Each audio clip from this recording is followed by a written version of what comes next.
patch notes to decide if I'm upset about that or not. But we have Aboii versus Desti. Aboii breaking out the Dizzy. I have seen Aboii pull out the Dizzy here and there. So this is what we were talking about, right? Because the patch is on the horizon, some players are going to feel more comfortable just experimenting, having a little bit of fun, knowing that maybe my character is going to get changed significantly. So Aboii playing some more of that Dizzy up here against Desti's Baiken and looking real good at the moment. Yeah, Dizzy is definitely a character that people should keep their eyes on, because she's not super strong in the current patch, but she has a lot of potential given the kit and the way she's designed. And right now, Aboii is really showing the game plan cohesiveness with how a lot of players can really show success with a character like Dizzy. A lot of her fish setups for OP are kind of fake, so if they can actually make those real, make her mix-up game a little bit more potent, I think she'll become even more deadly. But Aboii looking sharp as ever here at the moment. Oh, just barely out of that ice field to not get the additional hard knockdown here. We get the 6P RC. The first comes out at guaranteed point. Desti being mighty patient here. Dash blocking in, getting the corner here, and able to set up the tether. Oh my god, but we are caught mashing. Still able to escape from the corner. The forbidden air dash into the YRC. 2K hit, but no 2D. Just trying to keep Baiken out. Aboii is moving forward. There's the 6B. Desti coming down with the button, and we see out the first game coming up with the Dizzy. With the Dizzy. Yeah, Dizzy, I think she's got a lot of potential, Dostro. Got to keep an eye on Dizzy in this upcoming patch. Oh, yeah. But that Michael sword is still as strong as ever. Such a good combo tool, and a tool that allowed Aboii to close out game number 1. Yeah, I've definitely put in a lot of hours on Dizzy herself. I think she's such a fun character to play with, but she has to work a little bit harder, and having that extra screen space that Desti was really allowing Aboii to have just gives them the opportunity to get these fish out in the ice field setup so consistently. The refreeze here, we're gonna get another ice pop. Burst comes out, Michael's sword, big confirm off of this. Real talk, the ice is making it really difficult for Baiken. Unfortunately, misses the super there. But Baiken's mobility, not the craziest unless she's utilizing meter for things like that Forbidden Air Dash or some Yozansen stuff. So being able to set up the ice field there is making it super hard. Look at that, the whip punish too.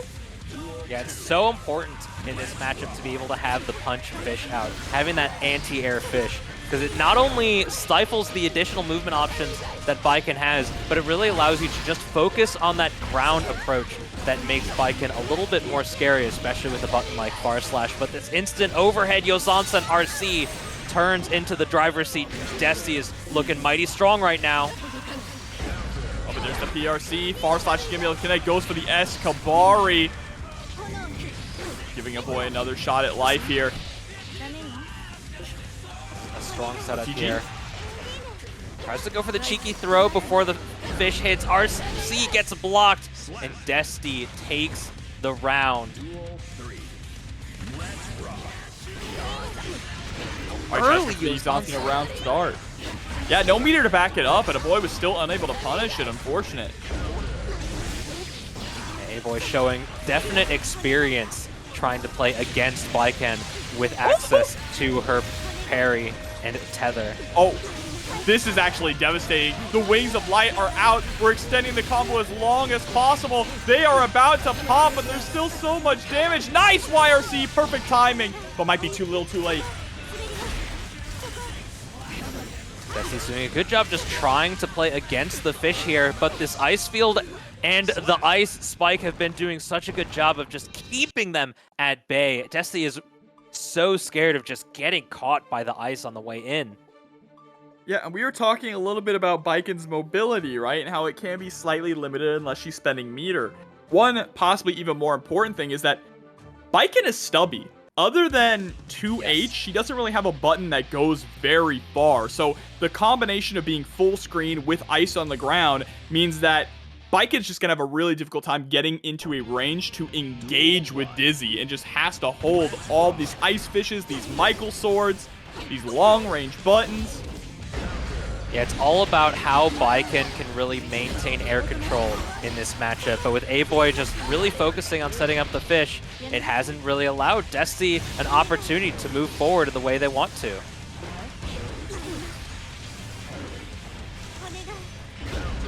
Oh yeah, just hanging 2D. back. Look at the damage on this also. Gets the OTG with the wall break, another Michael sword.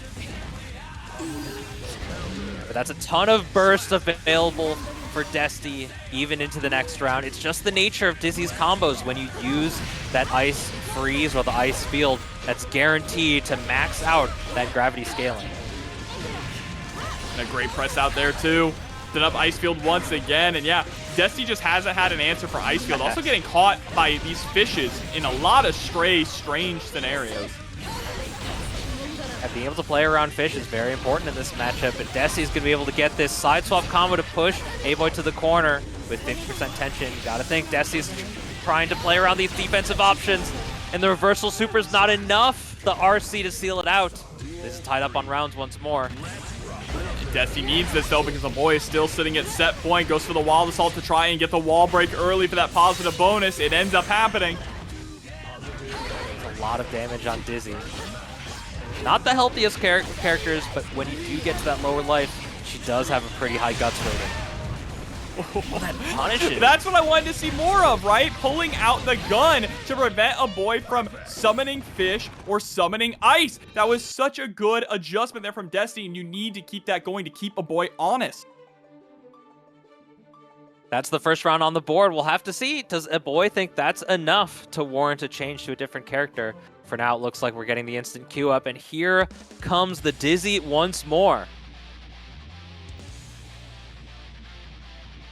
But Desti still needs to keep the good decision-making going. Obviously, that was a fantastic decision at the end. I would love to see more of that level 1 super just to check Aboii.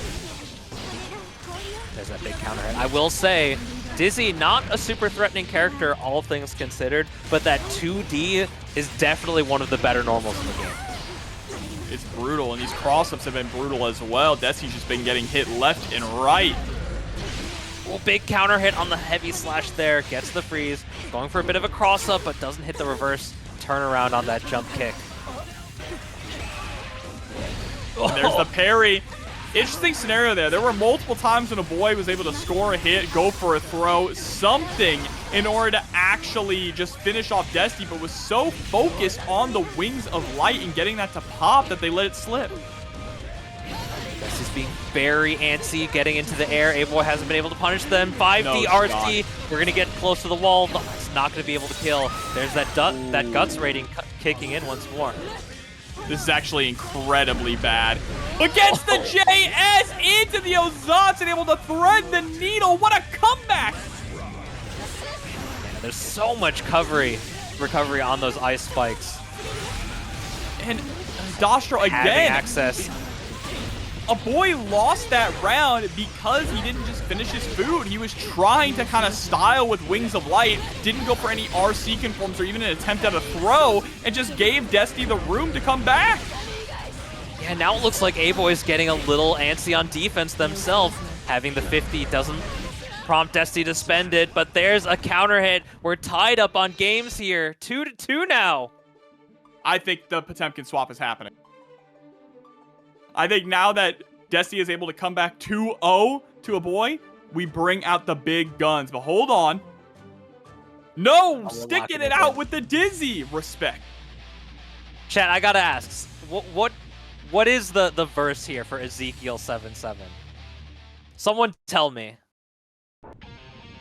Someone in chat Someone has to know, Google. because I don't. Mashing that 2D, doesn't want the approach coming in. 2D, a very good button to keep Baiken at bay. Incredibly long and interacts quite well against her grounded normals. But here comes the offense here from Desti. RC to stay safe.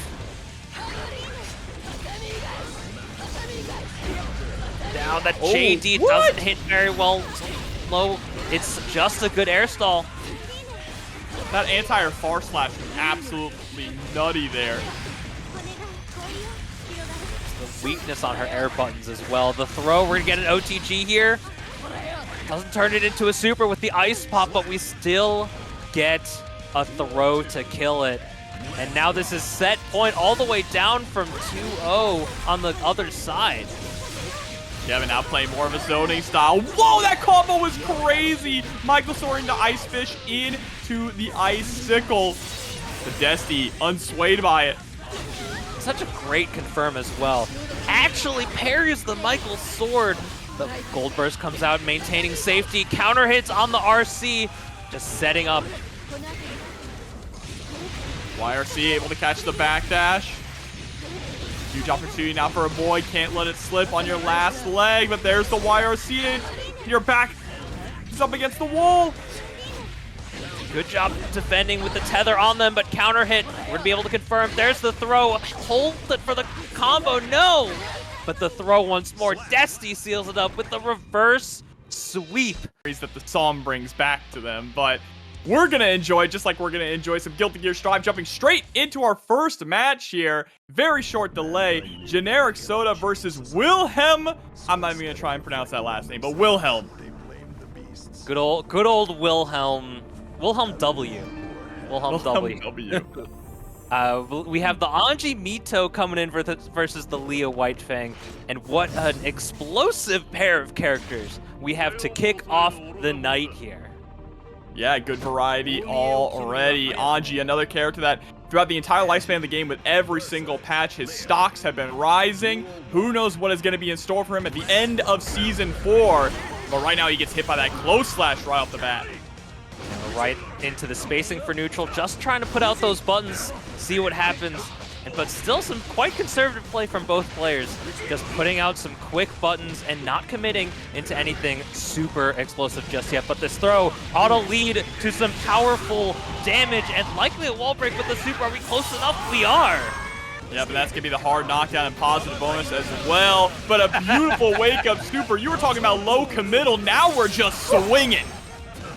I mean, sometimes if you can change the pace in your favor as well as Soda is right now, just turn on that explosivity, light the fuse. That's all it takes. Generic Soda off the back of a knockdown and 2 clean interactions takes the first round. And the counter hit on the 2P into the 6K. Very, very clean. But again, that back turn stance so oppressive from Leo. So good at catching backdashes as well. Looks up a little leggy, just trying to play it a little bit conservative still. Not overcommitting. Just misses that knockdown off the 2P mash.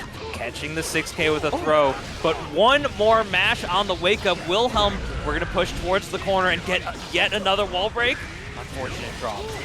Oh, but it doesn't matter. Drops just turn into more opportunities and turns into a round there for Wilhelm, tying things up. Both have a burst. We're at parity in resources. Let's see what we can leverage to make it through. But we're going for the round start throw into the command grab. That last ride power bomb here. You rarely ever get to see that move pulled out of a Leo's arsenal. But now with DP, gonna be comboed off the wall and through the glass with the super. And not taking any risk of early wall break, going right for the super, guaranteeing that damage, guaranteeing the positive meter bonus, and the pressure on wake up RC to take us to the corner, to take us through a break. Are we gonna be able to build a 50? Just barely out of range for it. Yeah, unfortunate, but it's gonna have all the resources you could possibly want here thanks to this positive bonus, leading to another mix-up. Anything will do it. But Wilhelm catches the backdash, couldn't confirm off of it. Oh, doesn't let the burst rip and dies with the flashing blue bar. Generic Soda with our first game of the day, catching a W. Big win for all the Anji fans out here. Getting their Generic Soda right off the bat, but there is nothing generic about the way that this person plays here. Just such an incredibly proficient Anji player. You see them deep in the bracket at many different tournaments, both online and offline. Definitely one of the strongest representatives of the character. If you're a frequent traveler to the towers, you might just run into Generic Soda yourself. See that level up there? That was 5,700. You can tell they're grinding. Yeah.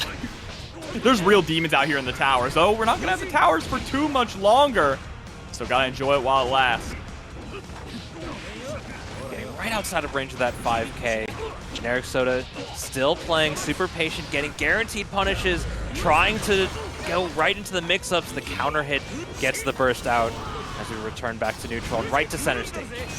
And once again, with that life lead, playing such a patient defensive game, and the defensive super is going to be enough to take another round. I mean, you got 100% tension. Sometimes it just burns a hole in your pocket. Generic Soda decides to spend it all. With another wall break? Absolutely, no reason not to. You want that positive bonus, and especially want that burst too. Get that get out of jail free card. The spacing by Generic Soda has been impeccable so far. Always right outside of range of that 5K, maybe just outside of a little dash, but turning these small percentage points into such strong offensive sequences. And that's so important too. You need to have good spacing against Leo. Having access to that 5K and that missile dropkick on the 2D makes his neutral so scary. There it is with TRC. Running out the fans too to catch them. And once again, Wilhelm caught with their burst, maybe trying to get a little greedy with it, catching maybe a burst bait attempt, but Generic Soda just letting the combo rock, gambling in the end with those weighted percentages, allows that second game victory over Wilhelm so far, and right now working close to a set point. And the strategy here from Generic Soda is also very strong, right? Leo suffers from some of the same weaknesses that Soul suffers from. Traditionally, he has, even back in Exer, where he has some difficulty dealing with characters who have really good long-range buttons or really strong projectiles. That's why he has those anti-zoning tools with his heavy fireball, right? Which just slowly moves forward and absorbs them. But Generic Soda is doing a good job staying at those strong ranges and utilizing those longer-reaching normals from Anji as well. Yeah, being able to really pick and choose what buttons are so incredibly strong in a matchup can really help you boil down the interactions to the essentials. And Generic Soda is really understanding how to interact with Wilhelm so far. Even spinning through the heavy fireball there is incredibly nice. Gets the dash up throw, send out the tweet. But there we go. Let it rip. S-flash kick and counter hit on the turbulence. Big damage. We're just moving forward, trying to get another mix-up, and succeeds with it. Sends out the cross beam to break the wall here. Still not enough to do it, though. That's the Japanese guts on Anji's side, but a mortal counter on the 5H is enough.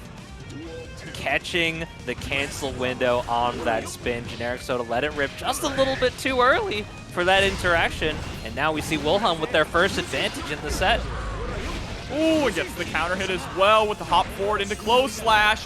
Ooh, BRC tried to go for some kind of an overhead mix up there. Didn't quite connect, but still able to get it confirmed. I like that Generic Soda is just choosing opportunities and holding down back at certain intervals in their pressure, but unfortunately doesn't hit the confirm. Wilhelm gets the throw reset. Moving towards the pressure. There's the power bomb once more. Another one! Taking your soul along for a ride. Wilhelm gonna tie things up, or excuse me, get a point on the board, finally making it 2-1. Got ahead of myself there. I was reading the script. Reading the script, man. You got Generic Soda maybe wanting to take some edits to it and end this as fast as possible. Yeah, especially after that spoiler, right? Gotta immediately take the whiteout onto that script and write 3-1. But Generic Soda is shooting for, as I see all of you shooting for that match Reno, exclamation point Matchero in the chat is gonna bring that up. Thank you all for claiming the codes and keep it coming. Yeah, we want to take out the script like Light Yagami with a Death Note, dude. The dramatic reading. Death by wake up DP. Dude, it's death one way or the other, whether it's me or you. One of us is gonna. Oh, let's see, Wilhelm does have access to that flash kick. Are we gonna see it come out again? Oh, here's the burst that's gonna hit. Actually locked down too. That was a big win there for Generic Soda, able to keep Wilhelm in the corner position. Doesn't believe in the wall stick, doesn't try to build that extra 50, but now we're gonna be able to spend it with the wire C, get right in our face. Oh my god, right in your face and blocking as well to bait out the flash kick. Generic Soda now sitting at set point. Maybe the death by whip DP is real. And Generic Soda is taking that whiteout out. hold on. Wilhelm trying to write a new page here. Tries to go for the wild assault, threw away the burst to trade with generic sodas. That's so unfortunate, and gets clipped by a falling button. Generic Soda with a great air delay. The burst comes out, just barely misses the confirm. The DP comes out. We're going to be able to get towards the wall. Here's the 50. Once we get the stick, we go for the win. And Generic Soda 3-1 over Wilhelm Leo here. Our first victory on stream. I hope they buff him. I'll be real. I hope they buff him. Everyone crying about Potemkin. He was dog water for 10 years in Exerd, and he finally ends up being good, and people just want to cry and complain. You just got to hold that. I mean, it's classic Arc System Works balance patch, man. You never know what's going to happen. But we have the dueling pinks, though. I love the colors. Color 7. Yeah, really. Pops on this stage as well. Or color 8, excuse me. Oh, but that was a beautiful little confirm there off of the 5P anti-air. Able to combo it into the heat tackle. Trying to get that delay frame trap. Toxanz still maintaining the pressure after fighting away, but the instant block turns into a 5P punish. Doesn't get a knockdown. Just staying safe here. Tries to come down. I thought I saw the startup of a buster, but we still mash out. That was a really good match there from Toxanz, right? Because they knew that land was so scary, where they just went for a regular throw or a pop buster, going for your safest option. Your fastest option was the best bet, and a fast round there for Toxanz. Yeah, despite having 100% tension when the throw happened, Toxanz still allowed to spend it on the way out and get the kill here. Big counter hit on the round start pop buster attack. Woo! What an anti-air, getting the burst out immediately. Knockdown guaranteeing that the fish doesn't mess anything up. They are moving forward, getting the stagger pressure. The low follow-up, but misses the combo, stuck to the wall. Is this enough to kill? Potemkin's a big boy. Can we crush the guts? Not enough. Not quite, but still, this is such a difficult mountain to climb, and unfortunately, Charlotte is not going to climb it in game number 1 there, which goes to Tox. It's quite the game. I mean, it kind of did kickstart this whole fest of, of active tag fighters, but here we go, jumping right back into Charlotte versus Toxanz. Toxanz is up 1, for those of you that may have missed the first match. Look at this control that both of these players are really exercising, but Toxanz now in the face of Charlotte and not even biting on a potential throw attempt. Charlotte just holding down back, knowing that Potemkin, with that huge life bar, you can really leverage that to a lot of advantage states just by having solid defense. Yeah, absolutely. It is a resource, right? That's kind of the grappler mantra, but that falling JH was incredible. Too bad about the 2H missing. Oh, but we have 100 tension. We want to use our meters. We might not be able to. Nah, you're going to get sent through the wall, and that's going to be enough to secure a kill. Toxanz just with the 5P to keep it short and sweet. Yeah, but dying with 100 meters got to be a bit of a sore spot. We'll have to see how Charlotte comes back from that. Trying to reach to that 5H, so there we go. Mega Fist right on in. There's the reversal. Super, too much of a threat. Putting out the butterfly. I actually did not know that the bird still comes out if you FTB it. Yeah. In all the years this game has been out, I've never seen that. But I've seen this one a million times before. Hammerfall PRC Podbuster. Wow, no hard knockdown though, so it's right back to neutral, and Toxanz isn't going to be able to spend any of that meter. Just the 2P immediately into the flick. Going for that raw Hammerfall on round start. Very bold.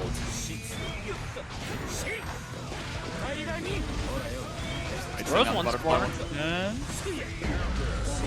And the 2S baits out the burst, and here comes the punish. This one's going to hurt. Such a strange interaction with leaving the corner on that jump D. Oh, gosh. Bro, the spin can make this kind of a frustrating matchup for Potemkin, right? Just because you can spin through these one big hits that Potemkin goes for. You're having your own armor. Yeah, that counter hit. We have the burst to spend for Wild Assault, but it doesn't even matter. Toxanz once more taking the victory. This is 2 up now.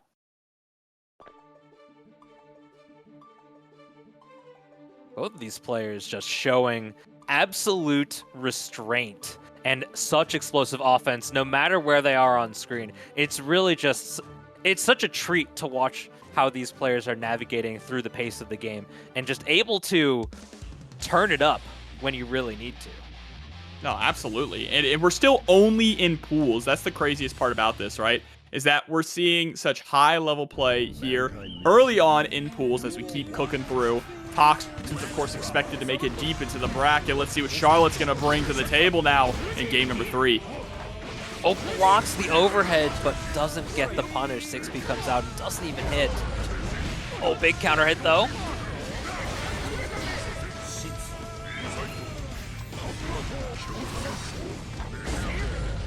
Oh, okay. Gets the pickup. Straight into the skies. Guaranteed the meaty pressure off that air dash. 6P turns into a corner opportunity, and we've seen this interaction again. We've seen it before. The backdash BRC catches the knockdown, and Charlotte's just stuck in this corner, but the reversal buster comes out with the side switch. Is this enough to kill Anji? Survey says. It absolutely is enough. They're able to crush the Japanese guts, and the extra wall break damage going the extra mile. The spin is gonna whip. That's massive. Huge pickup now for Charlotte. Has to capitalize. Blocking Garuda is such a scary situation. And this mark into the 5D. Just needs to find one more touch, one more grab. Charlotte is on the verge of getting a point on the board. Yeah, but Anji's a very explosive character with offense, with Toxanz behind the wheel. You never know if it's going to be over. Oh, but look at all this tension here. Nice back throw immediately into the RC. I was expecting a gigantic high, but Charlotte knew better. Spectacular cleanup by Charlotte to take this third game here. Toxanz, you're not going to be able to get an easy win so far. Charlotte is fighting back. Yeah, fighting back in a big way here. Finally, that momentum starting to swing into Charlotte's corner. Can she keep this up? Very difficult against a player of Toxanz caliber, Dostro. And we have a swap to the Leo. Okay. It didn't look like Toxanz was necessarily struggling with the Anji, and it seemed like it was just a bit of a reward differential in the end of that third game. I was very curious about the thought process that Toxanz had that led them to decide that maybe Leo's the answer. Yeah, I'm really curious about it because going up 2 games in a row with Anji was working out just fine, but hey, let's see if the swap up can throw Charlotte off. It currently looks like it is. Oh, the unfortunate drop means that we have to use the burst to guarantee the round in this situation. Toxanz is now on set point. Maybe this switch to Leo is the change in rhythm they needed to seal this out with ease, but Charlotte's getting the knockdown here. Oh, that DP around start was, yeah, that flash kick around start was inspired, Dostro. Didn't quite work out, but I respect the guts though. It's artistry. It's true artistry. Oh, this is true artistry right here. HPP, take you up to the heavens and drag you back down to hell. Oh my gosh. Toxanz, take 2 of these and call me in the morning. This is why you don't pick a character who has a DP against Potemkin. It's just the allure to DP is too strong, and the reward for Potemkin when you do is so massive. Dude, I tell you, give me a DP, I turn into an absolute monster, but you give Charlotte a backdash like that, we're gonna be pressing the safety, the punish, the big damage and meter available. This is a good position here for Charlotte. Oh, but now put into the blender mid-screen. And the burst is gonna be baited. Oh, no. This might end up actually being it depending on the routing. No, not quite enough. It's a bit of a guts crush, but it's not gonna be enough. No burst, but we have the 100. YRCs. Oh, and the 2D whiff punish gets the cross up and the burst comes out, but now full scream with no health to work with. The BRC down, the little bubble, and the slowdown catches the reflexes of Charlotte. And dark chocolate. This Oh, stuff hell is yeah. delicious. It's so good. If you I'm haven't with tried you. it, you should. I'm with you on the extra dark kind of chocolates here, but we'll have some extra bright gameplay here on one of the new stages. It's so pretty. It is. They never miss when it comes to these stages. And I'm just so happy that this one is online viable for tournaments. Yeah, we're sick of seeing Council of 3, guys. This is Council of Green, all right? Because we still got the shadows in the corner as well. Okay, we're going through the wall here. Joe Brownie with a very strong situational awareness to keep Scambolini in the corner. Positive meter bonus is going to get us a ton of opportunities to gain meter here, but the DP actually coming out against a possible safe jump. Ooh, and a very clean first round there for Joe Brownie. Oh, great whip punish. Here we go. This is where Kai likes to be. Getting those throws in and putting out these stun edges. Guaranteed combo here. The burst already spent. Joe Brownie's taking some damage. We're going to build a little extra burst here off the wall stick and the wall break. But if we end this round as fast as possible, they might not be able to build so much on the kickback into the third round. See how it's going to end up turning out, though, but a great press through the minion with the far slash. Man, Scambolini was ready. The overkill there at the end. Now going into this next round with full burst on lock. Getting some good movement in. 2K actually getting a whiff punish. Scambolini spending their burst just to try and stay in. Doesn't quite get confirmation, the 2H there. Here we go. Counter hit gives us big damage. Oh my god, you're fucking dead. Excuse me. Scambolini. Excuse I'm my sorry, language, but damn. I wasn't familiar with your game. I wasn't familiar with That's your the game, king. Scambolini. That's the king. Bow down. I'm bowing my head right now to our Lord and Savior Kai Kiske. I mean, you're right. He's the king. Jacko's just off in the corner, living their life. Living their life. That's just Kai's his mother-in-law, got a little bit right? of royal blood.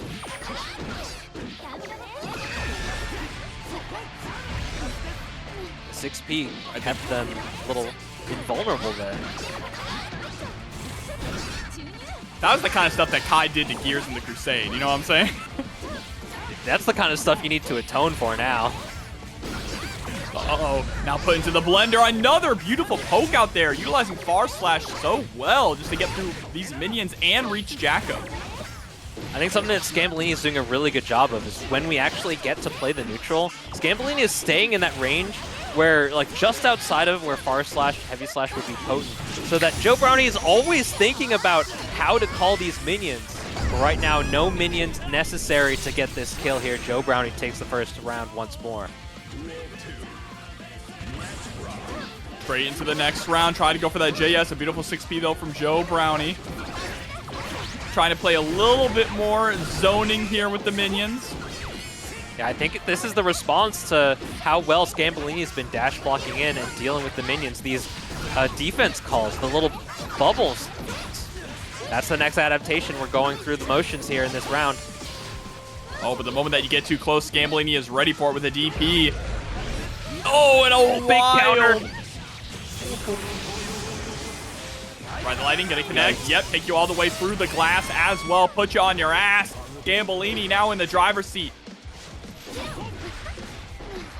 Well, that jump dust was a little scary there. Gets the stun dipper. RC, is that gonna be enough? It is. We're tied up on rounds, near tied up on resources. Scambolini is looking to make this just like the last game. And another DP. Again, you get too close. You leave any kind of a gap. Scambolini is ready for it with a Vapor Thrust. a little bit of that cheer gauge. Here comes the burst. Scambolini just has to build their minions back up. Here's the first one out and gets the clap for the confirmation. Turned into another mix-up opportunity. Uh-oh. Yep, yeah, that's a situation where you kind of gotta burst, right? You know what happened to you last time when your back was up against the wall. Don't want that to happen once again, but still stuck. Good poke out. Counter hit turns into a knockdown. We're just getting back and forth. We have 100% tension. Is this enough to do it on its own? It is, not even needing the wall break.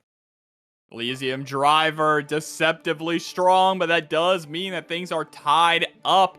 Halting Scambolini's momentum just a bit is a huge win here for Joe Brownie going into game 3. Joe Brownie trying to show us that that last game was just an anomaly. That was just an anomaly where I lost 75% of my health bar in one combo. Yeah, won't happen again. Fingers crossed, right? I would not like to be on the receiving end of that. Oh, gosh! Brownie is just absolutely an artist with the way they're spending their minion gauge. It takes a lot of finesse here, I mean, but this is an EVO winning character, you know? Jacko has what it takes to succeed, and so does Joe Brownie. Here we go, gets the counter hit. We're moving right in, just staying a little airborne, making it a little tricky, trying to push Joe Brownie to the corner, but we've escaped once more. Negative penalty keeps showing up, but we're playing right in and out of that tension balance here. We're playing right in and out of the damage. Is this going to be the kill? Not quite.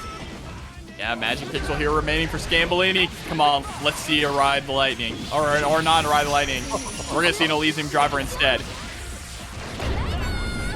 You know what I was talking about, Dasher. I wanted to see Dragon it. So. Love to see it, but sometimes you just don't get the opportunity. And right now, Joe Brownie trying to prevent the opportunity of Scambolini taking another round. The burst comes out, trying to push them back. What an excellent Stun Dipper response. Yeah, Stun Dipper is very strong in this matchup. Just like Happy Chaos, Jacko cannot block when she has a minion in her hand. Some hefty damage here to put Joe Brownie firmly in the driver's seat. Set up the minion low. Come on, let's see the 2S. I want to see the intercontinental minion missile. Oh, nice BRC to prevent the bar slash from connecting on you. Joe Brownie with the finesse, and now taking the lead here in this set. Joe Brownie seems to be keying into how Scambolini is playing that long-range neutral. And I think having that control has really been able to allow Joe Brownie to leverage the minions a lot more in that last game. I completely agree with you. But let's see how Scambolini is going to adapt, because in game number 1, they were looking kind of unstoppable, right? And it just really comes down to figuring out the different patterns that your opponent wants to throw the minions out at.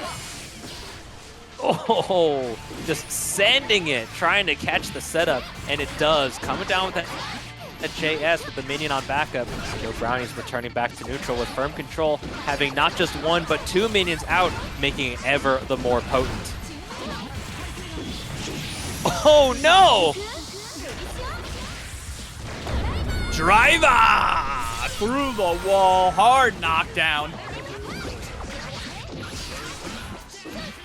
Might need to rename this to the Illyria driver with how we keep dethroning the king. Crazy. And Joe Brownie on the verge of sending Scambolini down to the loser side of the bracket here.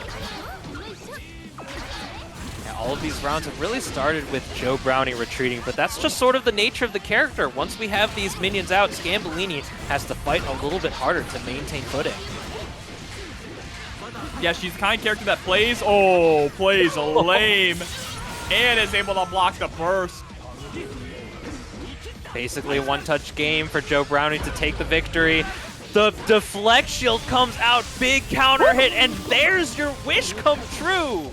No wall break, though, was too far away for the Dragon Soul to actually connect, and gets dunked on with a minion. Bridget wouldn't even be able to reach it, okay? All right? Faust doesn't even know what a basketball is. My man is like mind broken at this point. Faust would eat the ball. Yes, he would eat the ball, exactly. Venom would be doing some crazy stuff with it. You wouldn't even get Venom like get a chance to touch it. Banks it off of the opposite backboard into the other hoop. And oh, but nice. We got Testament here. We were so distracted talking about basketball. We got FubukiVr, one of the best Testaments on planet Earth, getting a perfect here in round 1 against Chaosgemini. Oh, definitely. Fubuki, definitely a player that's had plenty of TNS top 8s to their name. We'll have to see what Chaosgemini has to do to fight against it. Baiken, not well known to do well against these zoning type characters. Yeah, but once Baiken gets in, Testament doesn't have any tools to get her off. Escaping here, we allowed the space. We're trying to camp the succubus. It's not enough. We snake right under it. Fubuki's just building resources here. Stain State turns into a combo. The burst comes out. Doesn't want to eat a super. They're just trying to chase down. Oh, but nice. Just immediately recovers into the 5P, able to connect.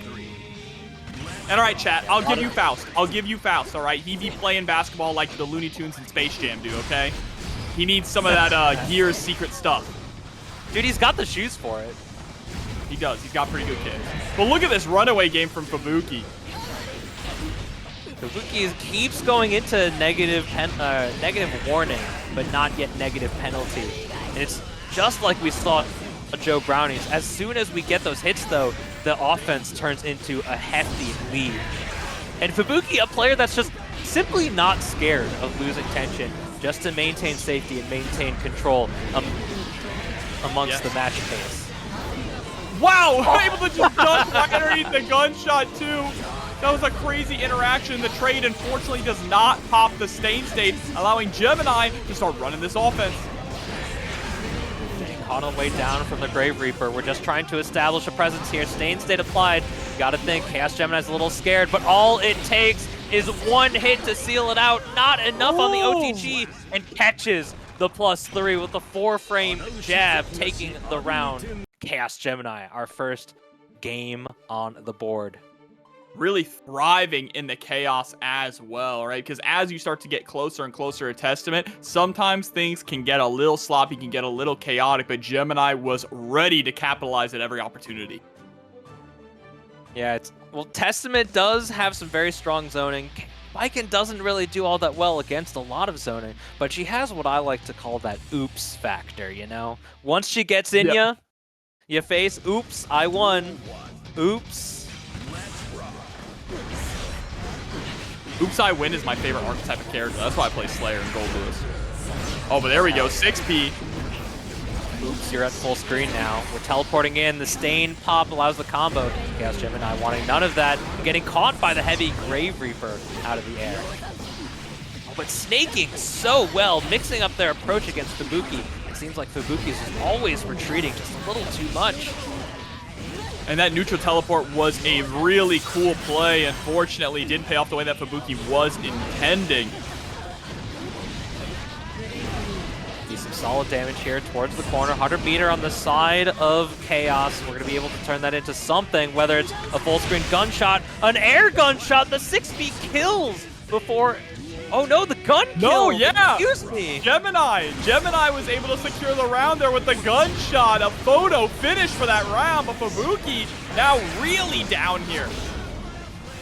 Parries against the Arbiter. That's some hidden tech that not a lot of Baiken players like to deal with. I think one of the issues with it is it doesn't get you any close to Testament, right? So while it's cool, your main goal is to close the gap. We're gonna go through the wall here. Nostrovia, is that enough to tie it up on rounds with the perfect, no less? All right, trying to dash on in with that 2S. Dash blocking it so well, Chaosgemini. Their movement is so fluid, especially when we keep putting up these stop signs on the side of Testament. Whipping the far slashes into an immediate 6P. Classic Fubuki stuff here. now just putting Chaosgemini into a bullet hell sequence, and now just sending them straight to hell here with the Succubi sisters. Oh, and that wall stick, clutching it out. There is opportunities. If the Nostrovia is comboing you and they go for a hit between the Succubi, you can burst that. You can burst that. Fubuki actually just leaning into trying to get the damage. Maybe relying on and understanding where the wall damage was, making sure that that extra hit on top guarantees the kill, but very heads up nonetheless. And even gambling on it too, right? To make sure that you're not going to burst in that scenario because you don't know about it. Oh, we mashed? We poked through the 2H? Nice with the burst. Great escape from Fubuki, and it's right back to that zoning, or, you know, at least was trying to. Oh, the mash out! We missed our meaty Chaosgemini. Has been choosing their points to escape pretty well. Oh, what a snake.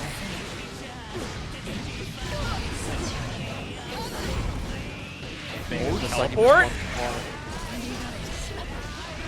Fubuki's doing such a good job of mixing up how they use the teleport as well. Oh, what a backdash there in the Ozansen attempt. Fubuki weathering the storm, but the defensive, there it is, finally, the deflect shield. I was about to say, all these defensive mechanics are starting to run out.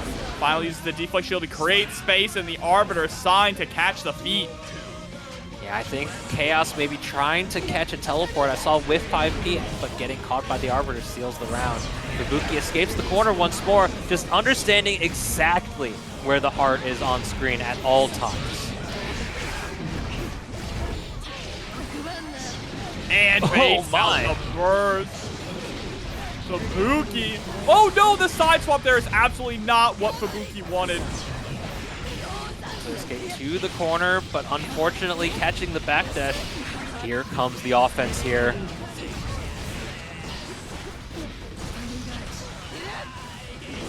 Oh, super jump! Actually allowing Fubuki to escape the hitbox on jump heavy slash. Okay. You can see the danger as well. Here comes the burst. We want it now.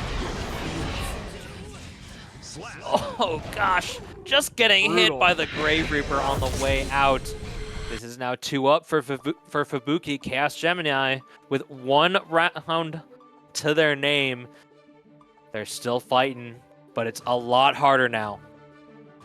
Yeah, but Fubuki making this 1 step forward is very nice. Going to be difficult for Chaosgemini to bring it back 2 more games in a row with just the way that Fubuki is able to adjust and ride on that razor's edge of negative penalty. No one does it like Fubuki. No one does it like Testament players.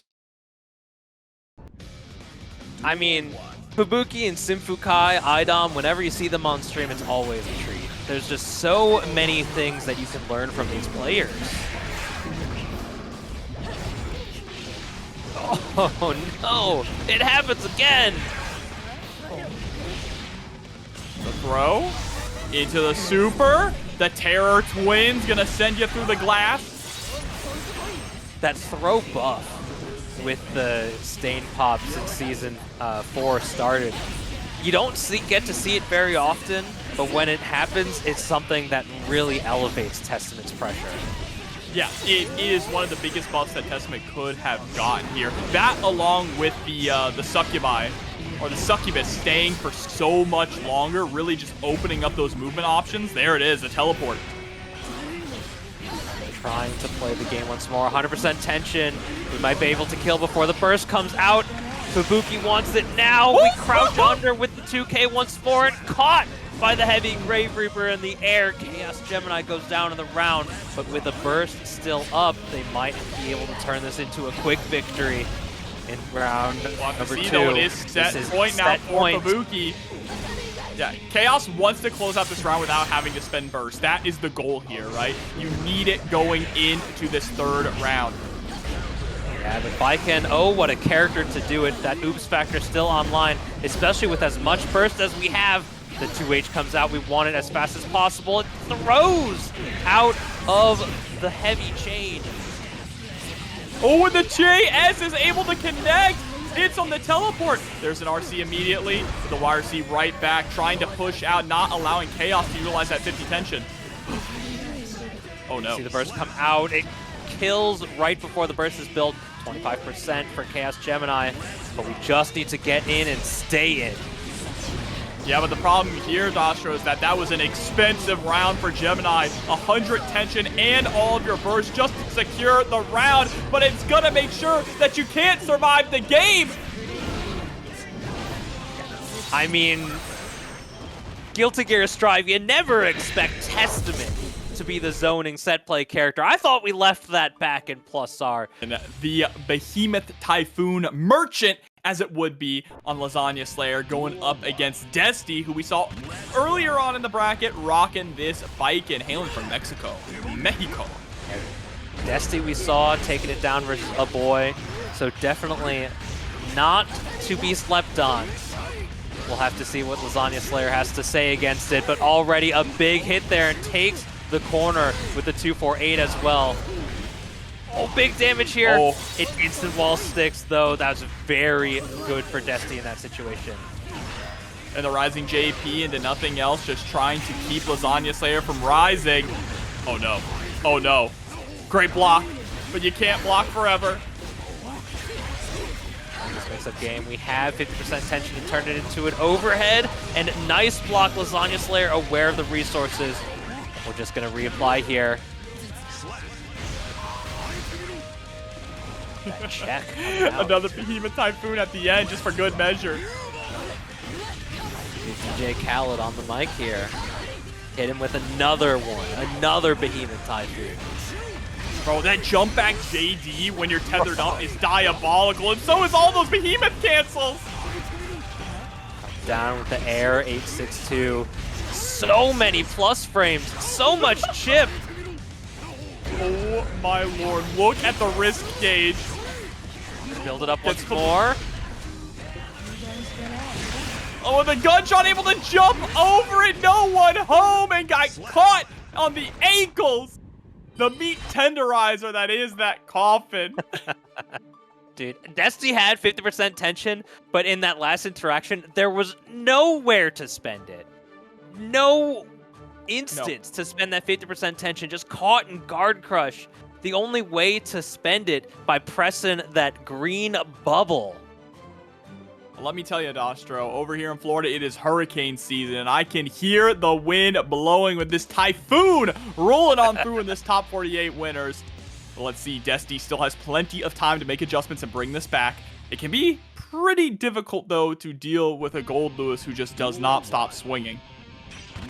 I mean, with a coffin like that, and with arms as big as those, why would you not keep swinging? Oh, the Goldlewis may have to count his days with the reported changes coming to the guard crush in the new update. Goldlewis players, you're on notice. You're on notice, and Desti is maybe trying to make it an early opportunity. It's fine, though. Goldlewis is going to be fine after the patch. I trust. Here we go. Laser coming out. After all, the battle director does play Goldlewis. Catching him with that jump dust here. Gonna set up the laser once more. Not as much security on board. Catches the low this time. Always going for that 862. This time the 2K pops up with the super, and Lasagna Slayer another round up. That 2K was so clean as well, right? The conditioning by swinging with the overhead and the low Behemoths as the mix-up. You're waiting until you get close enough for the Behemoth Typhoon to come, not expecting the 2K at all. R/, able to check. We're escaping the corner here. We have the throw. We go for the setup rather than the combo. First comes out Lasagna Slayer. They want the round. They want the game as fast as possible. Guaranteed burst point. Hold 5P. The gun was supposed to come out, I have to think. Oh, laser once again. Bro, Dude. Oh my god. The orbital laser is so strong, but JS might be stronger. There comes the counter, and there comes the kill. Tied on rounds here. Both of these characters, they have that oops factor. They could just kind of kill you.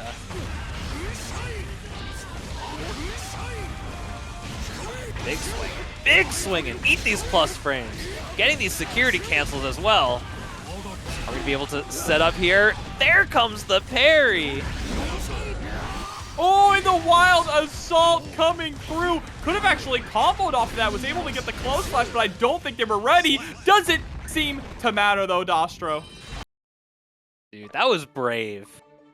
That was brave using the 682, but with a character like Goldlewis, you are at liberty to be more brave. When you got that much health to work with, might as well use it. Yeah, 100%. I love what I'm we saw seeing Desti in this here, situation man. previously, though. We saw Desti down 0-2 versus Aboii. That's true. That's true. Let's see if Desti is able to bring it back once again. Okay, that's a good start. That's an... What an answer! It's not done! It's not done! Yeah, Desti, I don't blame you for bursting there. I didn't know how much longer that combo was gonna go. Dude, Goldlewis always never fails to make me smile when I get to watch some good Goldlewis gameplay. Oh, okay. Putting out that 2H, catching the toes.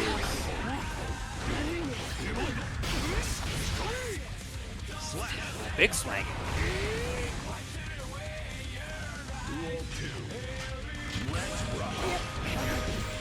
Catching that round start, bar slash going. Playing that mix up. The 684 catching the air approach in. Now we're gonna get some plus frames going and catches the parry whiff, counter hits. Lasagna Slayer doing a good job of mixing up which behemoth they use. That 682 or the 862 and the 842 have been so potent for them. Johnson able to be blocked here. Oh! The You know instinct what? to go That's for the okay. parry even though you were in the dead zone. Dude, that's just a Baiken moment right there. Fubuki versus GSL. That's going to be the testament versus the Leo Whitefang. The Leo Whitefang, the gay sex legend himself. Let's jump into it. Dash up, flash kick, immediately into a gold burst. We're off to a wild start. Yeah, you can see why they're a fan favorite, right? What is this? What is this? This movement. Dude, someone needs to make a mod of Leo Whitefang when he's in back turn, but it has the sneaker squeaks. The basketball sneaker squeaks would be crazy. That's what someone needs to do that. I've said it before and I'll say it again. But right now, I've said it before, I'll say it again. Fubuki's looking extra strong right now. All right, but there's the BRC4 going for the JS. My gosh, this defense from Fubuki. Not just the defense in escape, but the defense in blocking. But there's the offense from Fubuki as well to teleport into the throw during that first round. Putting up these hitboxes. But with the jump layout, that heavy slash in the air catches the counter hit and allows GSL to move forward. It allows Dr. Necrotech for $5 to the pot. We broke $70 here. Appreciate all of you. Thank you so much. There's the knockdown. Great backdash wake up from Fubuki, immediately putting GSL back at square one. Full screen rising. That's flash kick. I'm calling it right now. I'm sorry, GSL. We love you. We'd love to see you. That was a flash kick. That was the messiest flash kick I've ever seen in my life. It worked too. If they were ready to RC, they could have drifted down and comboed off of it.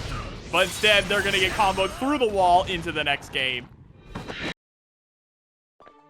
FubukiVr showing ever the stable victory there. Showing us that these grave diggers, they're doing a good job. These succubi, little spooky motif, the nice hat. That Testament character's got a pretty cool hat, I tell you. Yeah, who would have thought that all you needed to really do was give Testament a top hat and just instantly, like, elevates the design. You give Testament a cool hat and everyone loves them. I saw someone on my plane with a Testament hat. This dash blocking is proving effective, but the escape so powerful by Fubuki turns this into a Nostrovia, into a wall break.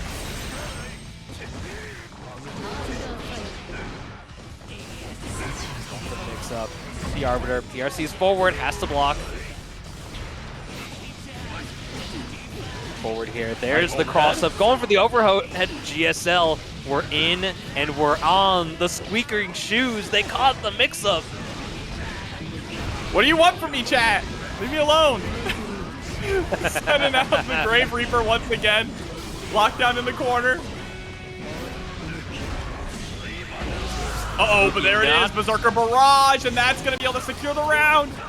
No, it's... Oh, my God. Bro. The fast RC, I can see the vision. Doesn't want to give Fubuki the opportunity to burst. But unfortunate drop. Still able to wrap it up. Both these players working with 2 full blue bars. I'm just gonna pretend you all are chanting my name. Jobber, jobber, jobber. Now you gotta do it more in the Goldberg cadence. You know, the jobber. But here we go. PRC into the 6P. Say it with your chest. He's swinging this scythe here, putting out these skulls.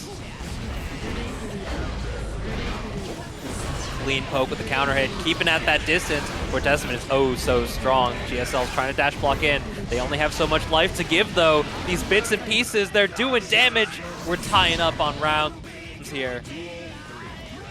There we go. 1 round away though for Fubuki to just get that 2-0 lead, get in a comfortable position. GSL trying to dash on in, but the teleport to the other side, catching them slipping. Reestablish, stays on the same side, but side ignorant, we have the flash kick. You don't need left to right, all you need is down and up.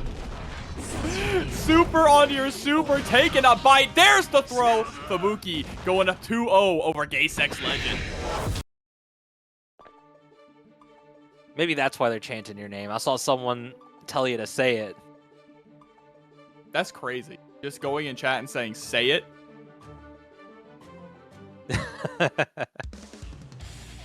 The chat wants to hear gaysexlegend on stream. We could say it.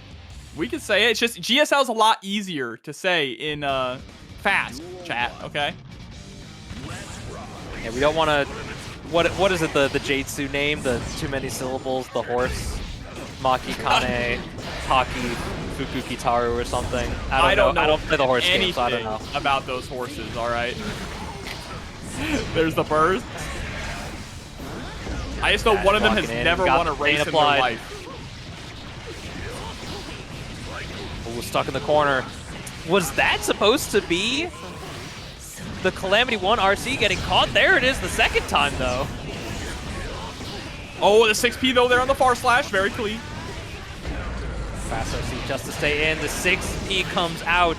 We gonna be able to get the wall break here. Nostrovia's a little bit of extra damage. And it's gonna be enough to get the kill as well. We made a claim, but it didn't pay out. We exceeded our deposit for the month, whatever. That's an American joke. And there's not an American on screen here right now. Oh, wow! Really interesting interaction there with the armor, but the Wallisall is able to connect. That was a cute sequence by Fubuki, but now we get the teleport into the confirm once more, turning it into a super tricky movement here. Fubuki doing something so impressive, making a character like Testament look so incredibly fast. Yeah, that's the main thing about some of these really high-level Testament players is the speed at which they play. The chip damage is adding up, but GSL able to find a way in, able to get the counter hit overhead, sitting on a lot of tension. There's the RC. We need to get to the wall. Instead goes for a mid-screen mix. Oh, and the 5D RC, we're able to stay alive here. What a comeback. GSL trying to get a game on the board, but Fubuki not missing a beat in this next round. Gain a little bit of extra tension there with the special activations. Oh, the teleport, able to catch that on the way down as well. Oh, 6H. no. The Reaper, take it. Can't take any more hits, Yeah. no You're not chip. winning. Tried to go for a flash kick there through the Arbiter's sign, but As the top weight qualifier as we speak, one of the RAM technologists themselves, SQ. We'll have to see if Sovee has stolen a little bit of tech. I know I have when I experimented with the character. I just kind of sometimes don't know what's happening to me when I'm fighting Ram, if I'm being honest with you. Dude, you block a There's the single burst. guard crush and your brain turns off. It's like eyes go black. It's like, what the hell is going on? Yeah, sometimes I blink and I'm dead. All right, now though, MFCR able to go for the unstance into the low with that 2K. Yeah, both of these characters are definitely blinking. You might miss it. Counter hit, anti-air. We're going to be able to go to the wall and a kill here. MFCR with that first round on the board.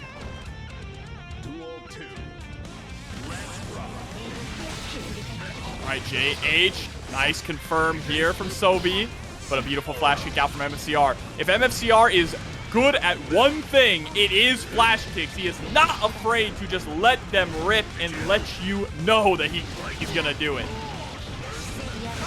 As the overhead, the burst comes back, but with the forward momentum on that back turn heavy slash, it returns back to center stage.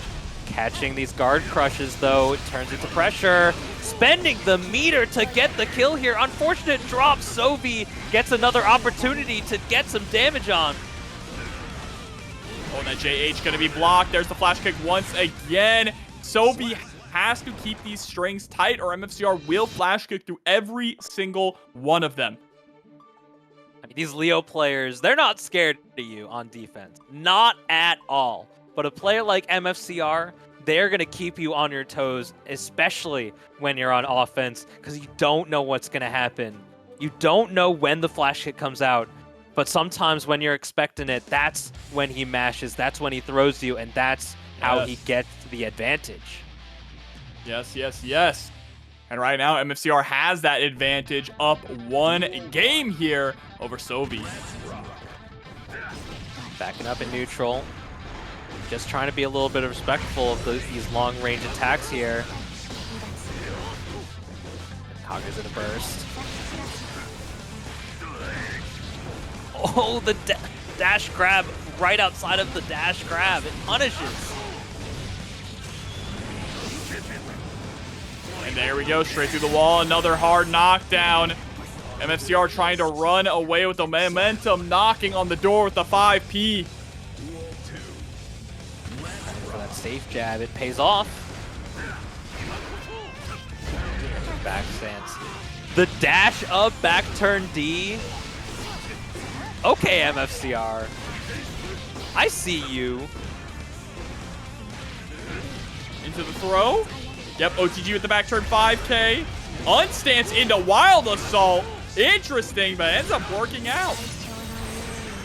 Yeah, we spend the Wild Assault, but we're still going to be able to have an opportunity to build a lot of that back. Here comes another one right into the super. That ought to be dead. It's so close, it doesn't bite. And the 5P is still knocking on the door, finding an answer, and MFCR is up 2-0.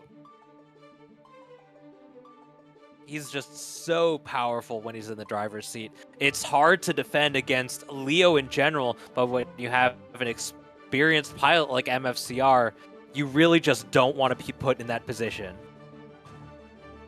Yeah, I mean, MFCR is one of the best to do it with this character for a reason. He has played this character since day one of Guilty Gear Strive and has never dropped him through all the highs and the lows. The highs, the lows, the back turn highs, the back turn lows. I mean, sometimes you just know love at first sight, right? Here comes the flash kick. Here comes the offense. Counter hit 6K, turns into close slash. Very aware with how they experience the confirmations. There's the 2D, dash through. Dash through is going to catch, though, same side. Oh no, Sovee trying to escape and just getting caught at every single angle. Really brave burst to catch out, and it doesn't pay off. MFCR having 100% tension really feels the itch to super out, and it turns into a set point here. Sovee might not even be able to build another burst before this set is over.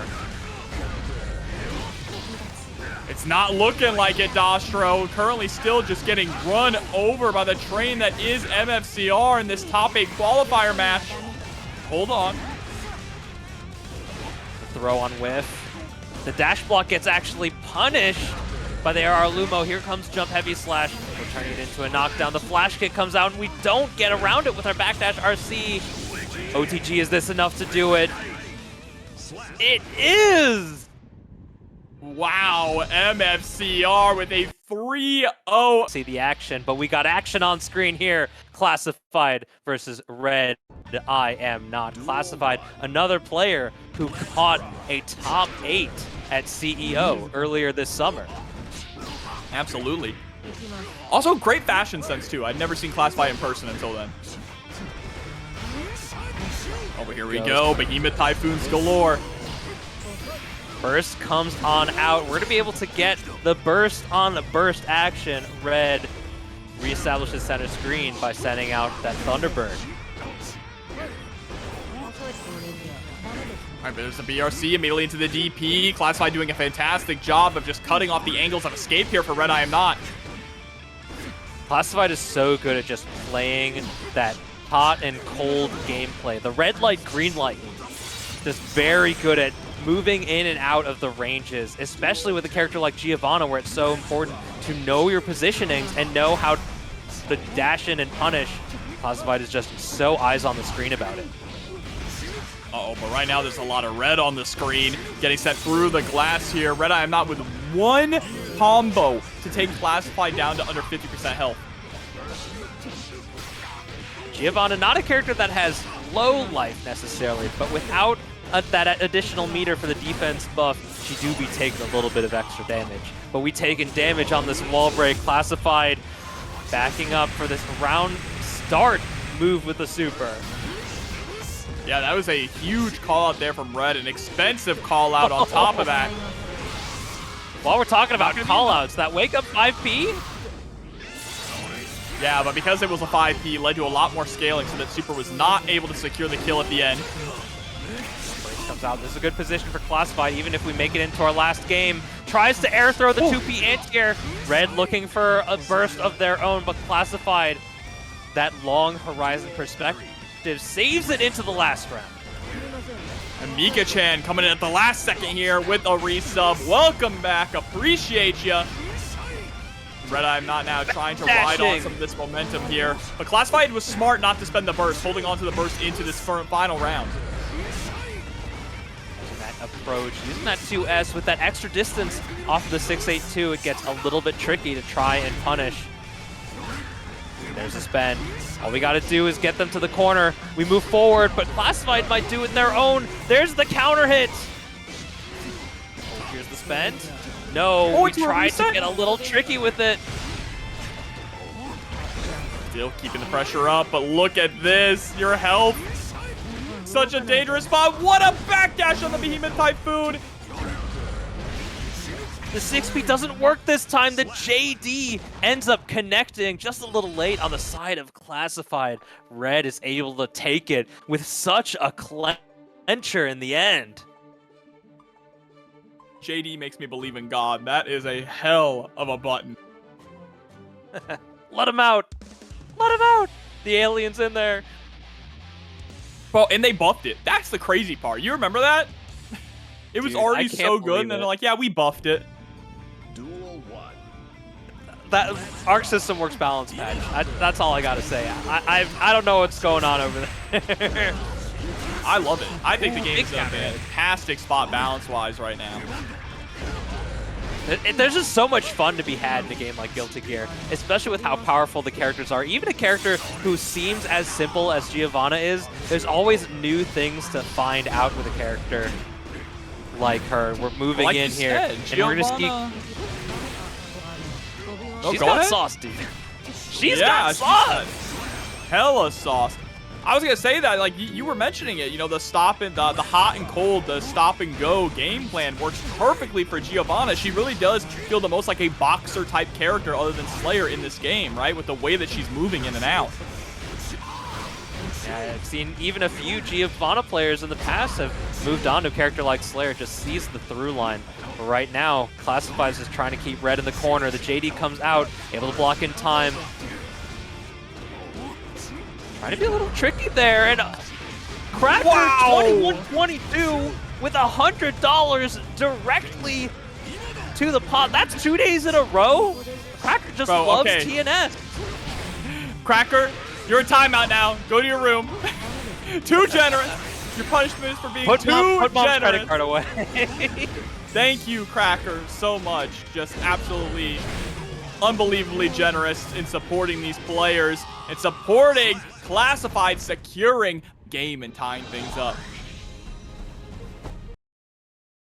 Classified, but y'all that toss with the Giovanna, it's sort of a testament to, I think, the system flexibility with how RCs can allow you to play your character.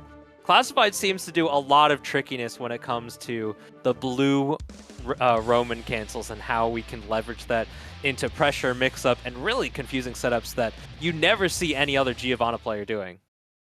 Yeah, I mean, that's the bread and butter of Giovanna. That's where you get the real sauce with her, is especially against these big body characters using those BRCs for the fuzzies. But man, huge shouts to Cracker once again. I just want to give a shout out to Cracker because this guy is so incredibly generous, so gracious, and it was a pleasure to meet him at EVO too, just showing so much love and support for these tournaments and for the FGC. As RedIAmNot murders Classified first round. Goldlewis game, you know, sometimes you just get hit in Behemoth Typhoon and you lose all your life.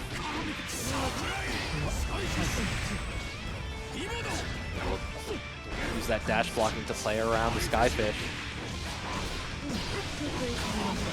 5D, goes for the drift up to be able to combo into another 5D. Dude, she's so fast. How do you deal with her? She's so fast. Not only fast, but can cancel her dash at any point, right? Which makes her even more deadly with that in and out game plan. There's the fuzzy, able to connect, able to secure the round. Classified, what the hell, dude? That seems like a big body specific kind of conversion. Literally never seen that before in my life. This game's been out for over 4 years. You're always showing new stuff. He's too good. Goldlewis offense is fundamentally flawed type moment, I tell ya. Oh, yeah, I think he needs some more buffs. Oh, and the Behemoth Typhoon check. RedIAmNot taking another game. Dude, there was that one tweet, someone was like practicing defending against Goldlewis, and they were like, the Goldlewis is fundamentally flawed, and everyone in the comments was just outright flaming them for it. Do you remember like when Goldlewis first came out, people were like, this character is the worst character in the game. I think we just didn't understand Guard Crush at that point. No, we absolutely didn't. We do understand though the $30 donation from Con Air. We broke $200 now. Let's go! More dollars than players. That's what I love to see. Ooh, the opposite side 6P gets the confirmation. It was just high enough for it. Classified breaks the wall.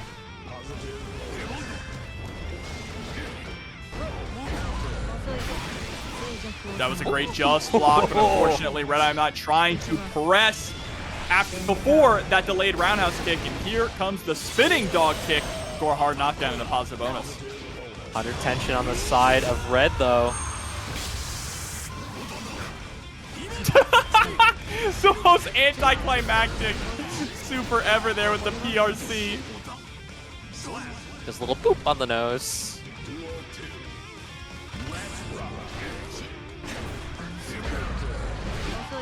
Ooh, nice. The anti-airs from Classified. That seems like the key between this player matchup.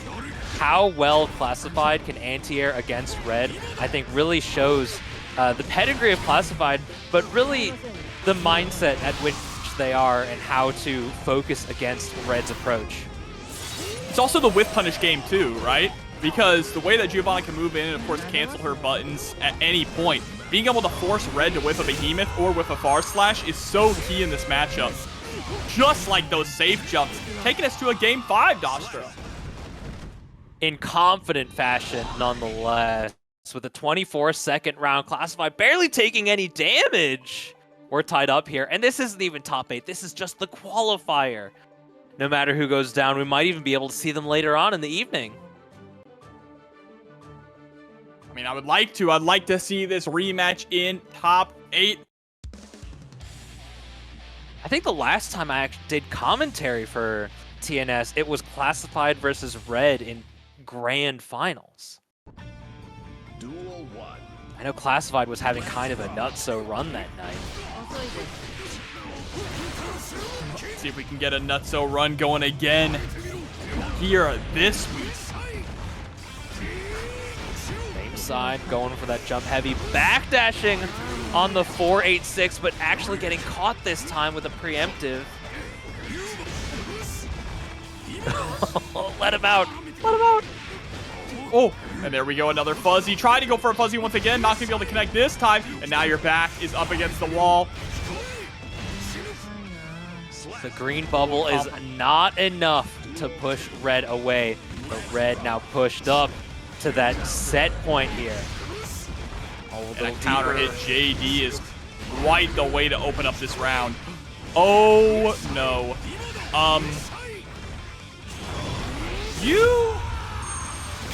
You're not dead. You're definitely not. I hope not. I would be so sad if that killed. Kai killed earlier, unless, but the 5K stepping on the Tims is going to allow Red to coast on through in the top 8 winner's side. Anything you want. We'll have to see if Lasagna Slayer has it in them to keep Jack on his toes. This is going to be tough fought by both players. Let's get into it. Our first match of top 8. All right, round start. The opening play is going to be the far slash immediately into the gunshot. Jack wanting to put Lasagna Slayer into block stun as soon as possible. Using the toes to really keep Lasagna Slayer at bay here. We're spending a little bit of extra security gauge. We got the knockdown here using the 4-2-6, but we backdash the Behemoth Typhoon to stay safe. Jack's return to neutral using their burst. Ooh, and the command roll through with the gunshot. PRC super immediately into the 6P. Gonna get some nice chip damage there. What a trade. Oh, it's in stereo. The far slash comes out, doesn't connect, needs the shot whiffs, and now the JD goes right over that kick. Lasagna Slayer just gets that first round for them. Lasagna Slayer is just so active, always with an input or buffering a Behemoth Typhoon. When you know how to move with a character that's slow like Goldlewis, then you can really thrive no matter where you are on screen. There's a reason why they call him Big Melia. Uh-oh, but commits to the gun there with the Skyfish. What a conversion as well, able to get the focus into the 5K6 as Deus Ex Machina. That knockdown, this is where Jack thrives. We're going to be looping these. If you get the hit, the YRC comes out, counter hit turns into a knockdown. Tension and a burst. The burst comes out. We didn't want to spend it, but yet we do need to. It's going to be a kill here. Lasagna Slayer saves the burst for the next round. Jack only a sliver to use. They might die before Lasagna Slayer can take it if they get hit. Dash running again with that JD. Great backdash there on the Behemoth from Jack, immediately punishing with a 6S as well. That's the commando roll. I swear they said they made it shorter, but I don't believe it. I mean, it's like Leo run through, right? It's just so difficult to actually react to, let alone punish. wall. Are we going to be looping positive here? We have a burst. We counter hit the 2P. Burst immediately into orbital laser, forcing Jack. Wow! Oh my god. That was genius. YRCing the orbital laser to make sure that you don't get pulled in. Jack, chill. It's an online bracket, brother. Can you tell that he made top 8 at EVO a week ago? Yeah, I can tell for sure. Another orbital laser coming through, but too close, and the sucker punch is gonna land. Dude, Happy Chaos is such a zoomer character. He just hit the whip. He is, bro. Dude, well, he whips and nays on you until he wins. He appeals to both Zoomer and Millennials. You know, the Zoomers love him because he's like a funny Joker guy with his feet out. And then you have the Millennials that like him because he's just a Homestuck character. That's true. That's true. Duel 1. Oh my god. All right, that's the first open up. Gets the punish on the 6P attempt at round start. Through the wall here. He has plenty of resources to build. I never had a tumbler, so I don't like Happy Chaos, you know? But here we go. Deus Ex Machina. He's not wearing a shirt either. That's true. That definitely adds to the vibe. Puts the gun away just a moment at his hip, just to move forward. What a heads up play. Stopping you in your tracks, and there's the BRC, gets the Goomba Stomp into the Taco, and that's gonna be another round. Lasagna Slayer didn't ask for this. This Happy Chaos champion is something else.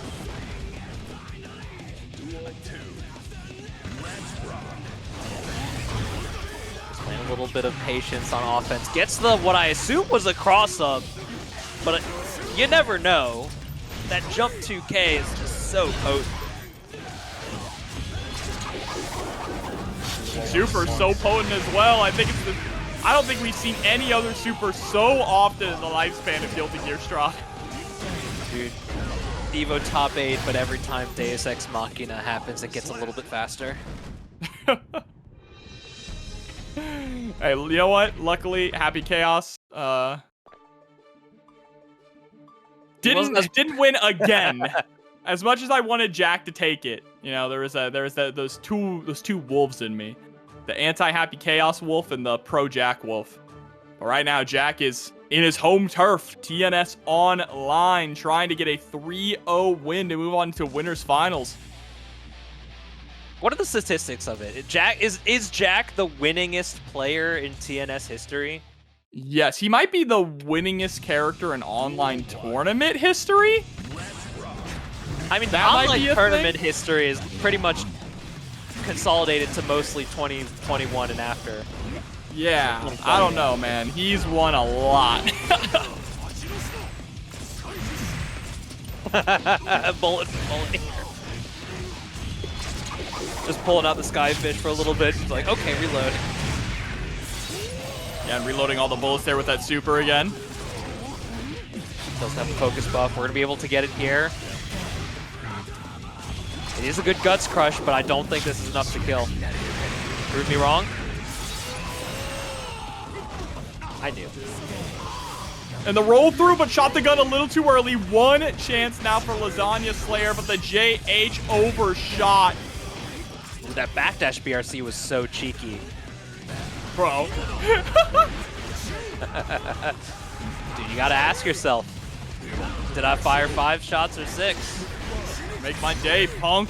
And right now, Lasagna Slayer trying to take an inch and turn it into a mile, but the backdash 2S is too smooth. I gotta say, in all the commotion, I seem to have forgotten myself. Oh my god! Can you tell that this Jack guy got top 8 at EVO last week? Oh, can you tell that he got top 8 at EVO this last week? What are you doing? How do you react to that? This guy is untouchable right now. Dash up with the 2K2D into the BRC, block for your life, deflect shield, and there it is. This Jack champion is something else, I tell you. It ends up getting rewarded to their Matcherino account where they can send it somewhere else. You know, if they want to send it to PayPal, send it to their bank, stuff like that. That's how they get paid out. It's through their Matcherino account. So X Point Matcherino, go ahead and check that out. But we're getting another Goldlewis, but now on the side of RedIAmNot. So MFCR, not the lone Leo we've seen tonight, but currently the lone Leo still left in the bracket. We'll have to see as our loser's side gets rounded out. But right now, we're rounding out this damage. With this rounded out man, Goldlewis goes through the wall. And this is a bad matchup for Goldlewis. Historically bad matchup for Goldlewis here. Really comes down to just the range that Leo can play at, and especially the flash kick, right? Every Behemoth Typhoon has a gap, which means that flash kick can go through all of them. Yeah, the Twitch reaction flash kick is so much faster than every other reversal you can do. It might as well come out as soon as you want it because you just do up plus slash. First comes out. We almost have 100% tension and we just built it.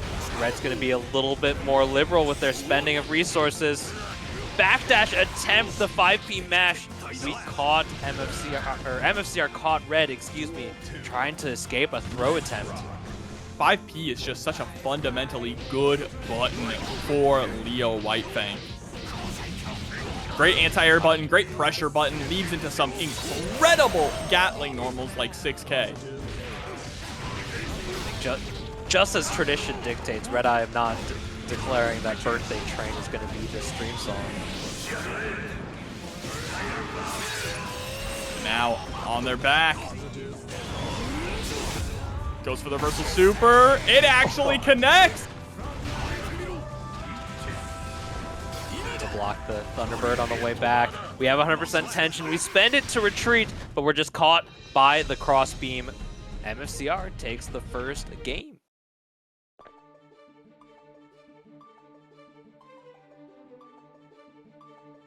MFCR is so explosive. His offense is so strong. He might as well just be like playing training mode every time I see him get a knockdown. It's also just good to see him back on TNS, back in a top 8 as well, you know? Sometimes he's been on and off with the game here and there, but coming back in full force leading up to the release of Lucy and, of course, Strive 2.00 in 2026. Round start White Wild Assault, that gives Red such an advantage by moving forward. And there's the flash kick you mentioned, especially with the extended hurt box on those Behemoth Typhoons. It just all ends up becoming that. Like, you can't reliably throw out Behemoth Typhoon pressure because of flash kick. So you gotta throw out these Behemoth Typhoons in a more interesting way. Going to be through the wall once more. Not enough to kill. We do have back turn super. A little bit extra damage.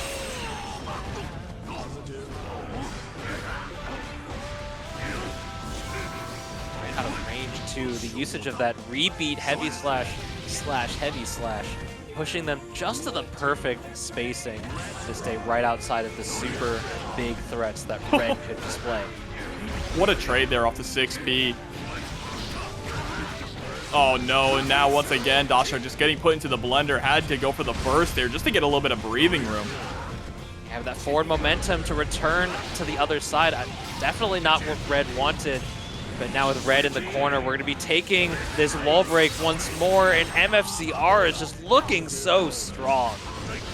Oh, and there it is, the knock on Dolor with the 5P, that frame trap into the close slash, and MFCR with a 2-0 lead over Red. In quick and confident fashion, MFCR is just not letting up on the gas. That's the king. That's King the king, man. Leo. Everything that the sun touches is ours.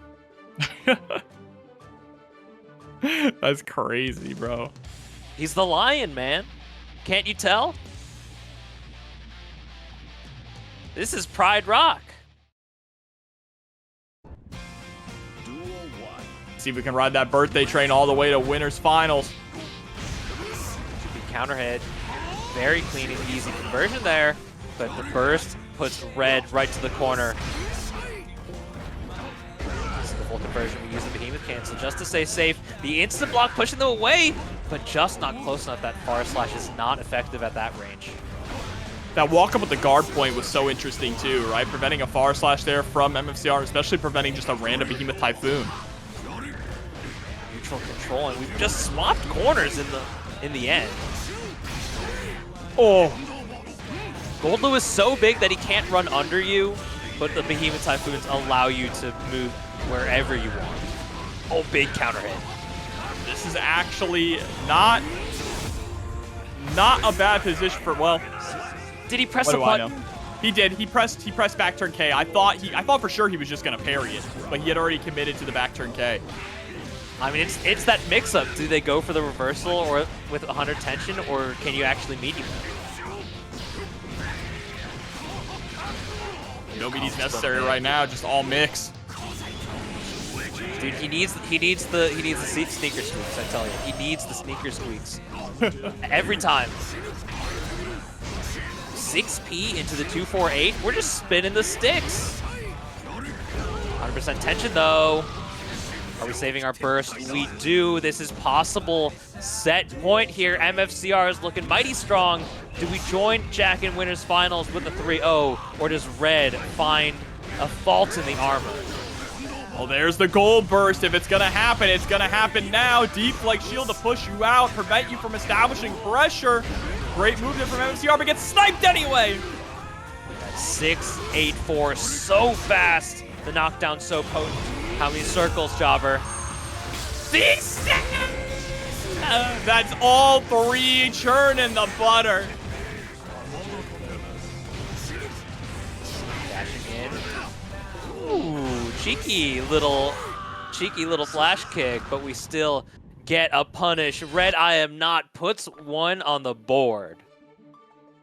That's a start. All you need is one to get the snowball rolling.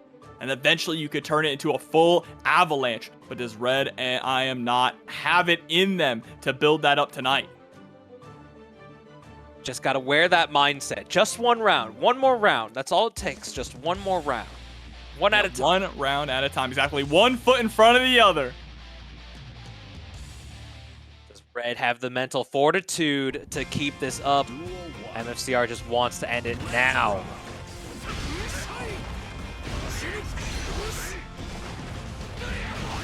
Oh, gosh. That jump heavy on the cross-up. A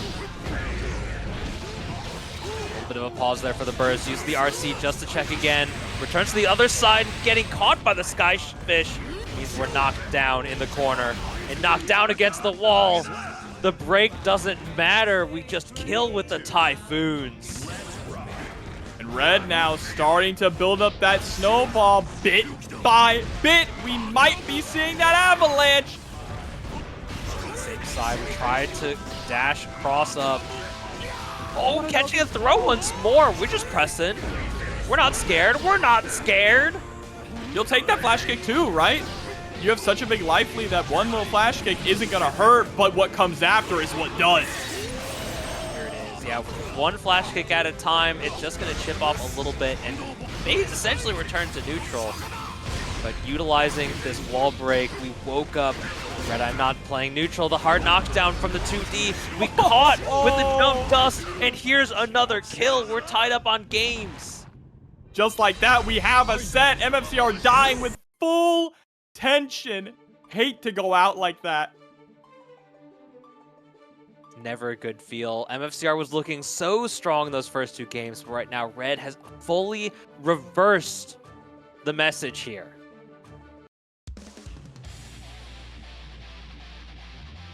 There's something about these Stride players. Once they get backed into a corner, that's when the fangs are bared.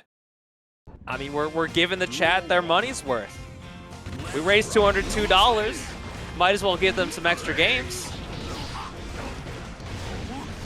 CR now was in the driver's seat for a brief moment until a beautiful backdash from RedIAmNot. And now we're in a slugfest here mid-screen. Able to still play around that backdash. The back turn S recovers just in time for the kick. It turns into a wall break. MFCR is looking good. Here's the counter hit. Just doesn't get the pickup. That was preemptive. And now MFCR sitting at set point. I gotta wonder. We saw the super startup, and we Twitch reacted back turn D. That's what I think happened. Look at this. Trying to let the drone run its course. He's able to do so and secure a throw. 50. Here's a wall break. Here's a super. This might end up being it. Dastro MCR has such a substantial lead here at the moment. Staying in their face. There's the 5D. There's the kill. MFCR brings it back in this last game. Joins Jack in winners finals. 5 2.0 on the horizon, but we don't got to talk anymore. We can talk about this match now. GSL versus SQ. Gaysexlegend versus That's SQ. right. Or as they are in the bracket tonight. Insert. Insert the name here. You just know it by seeing it. All right, to the RC. That's basically the replacement for Flash Kick RC, right? It's basically the same thing. A little bit of a throw crush now. But now the JH. Keep it a little bit safe. Gets the pop. Oh, we're going to get a little bit of extra damage, but no swords equipped means we don't get the max. Go moving. The little tap catching those 50-50s. Just barely before SQ landed, too. Huge pickup. Oh, I wasn't no. even staring you down. Wasn't even looking at you. Couldn't even care about you going for the deflect shield. Oh no, but the double flash kick, kind of ballsy, but not gonna work out. I respect it. The first one, 100% a good decision. If they were caught swinging, they die, but if not, you're still safe, if not plus, depending on how high they are. Chat, I have no clue who this is. All right, insert Totsubunger, GSL. All I know is I see Leo Whitefang on the screen. Through the wall here, SQ going with the Calvados, doing tons of damage. Patient with the burst there. Just getting these plus frames, 100% tension. We get a little bit of a shimmy. All the way to the other side. I saw the green bubble come out. I had to wonder if that was an artifact from the cross-up.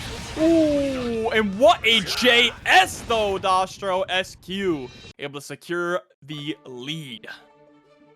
Dude, Ram's buttons are pretty good. Uncontroversial opinion. Ram's buttons are pretty good. They're not bad. Not too shabby. This is our third appearance of Ram on stream, but only our first appearance of SQ. SQ, one of the best to do it here. What a backdash, getting right around that 5K. Doesn't get a true punish, but still able to throw GSL a little off kilter.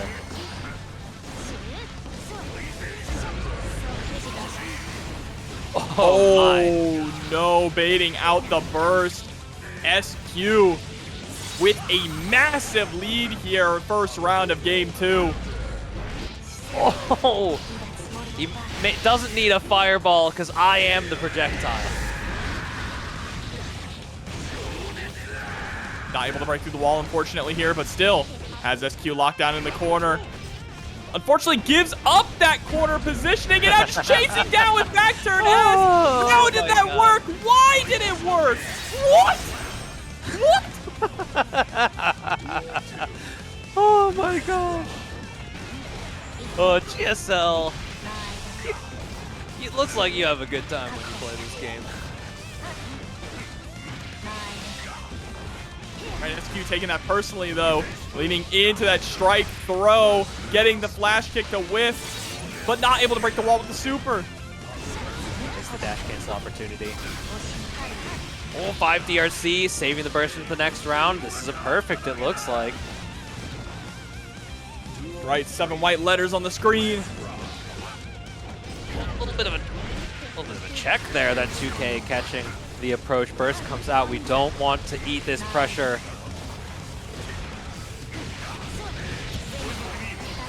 There's the burst. No burst on either side now.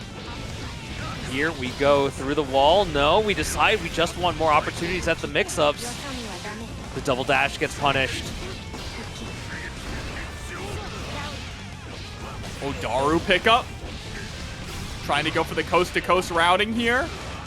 Yep, and you don't want to break the wall. It's not going to kill. One more mix-up will, though, and is able to get it with the JK, but no swords. Mortamato does no damage. Plenty of meter here. Just has to eat the guard crush.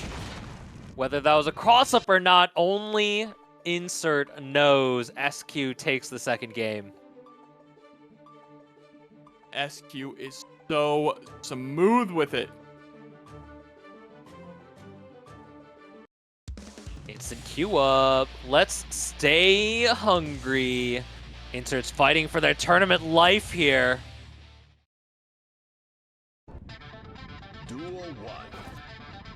Let's rock. Oh, press! SQ's done a good job of representing countermeasures on round start, and now she's being proactive.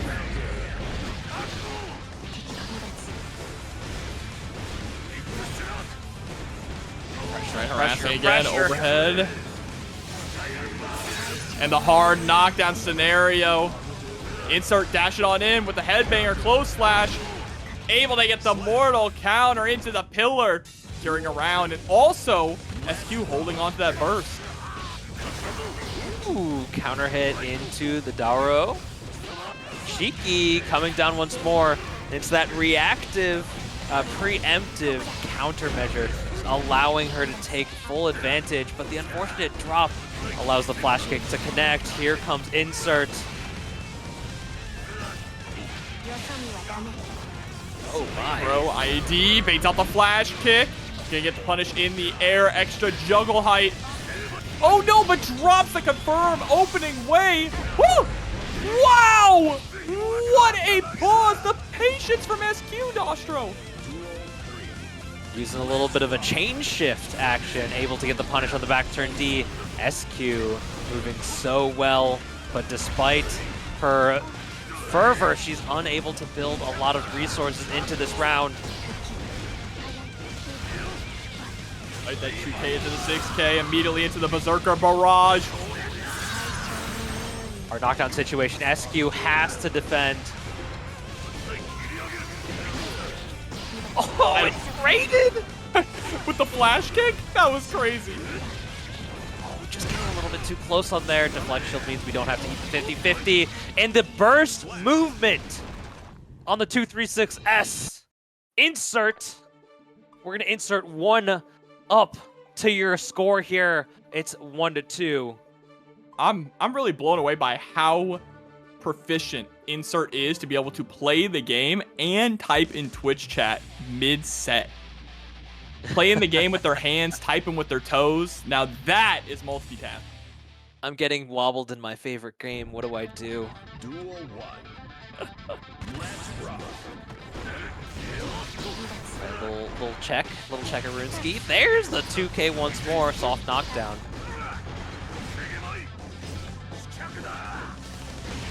What a patient escape from SQ. Insert's being very active on offense. SQ holding their ground. That air dash turns to center stage, but here comes pressure, here comes damage. The burst saves us from the corner. All right, nice with the 2D. Just raw, too. Their resources on backup. And there's the burst. Totally Insert. Trying to get some pressure here in the corner. Harassed with the 2K, the 5D. Here comes the wall break. Not enough damage. We have a reversal if we want it on the side of SQ. The flash kick ever present. Gotta be careful. Here comes the resources. Catching maybe a mash. That blue beat combo. More Tabata means we're gonna keep it safe. We have a safe jump opportunity, but we have super RC to keep the pressure going. SQ still alive. Able to flip over, able to block, trying to utilize that guard point. Doesn't punish the whiff throw. SQ, she's almost built another burst. No punish on the stance follow-up. Look at this, weathering the storm, and there it is with the 2K. She was playing cognizant of the flash kick, but Insert definitely aware that a flash kick blocked meant death for them as well. Man, the way that Insert's been able to blow this down, that 1-2D though, gonna end up getting punished in a very big way. Wall break Mortabato with 2 swords, a little bit of extra damage here. Safe jump coming in. We're gonna try and go for a mix-up. Delay overhead with that air backdash. A perfect seals it up. This is set point for SQ.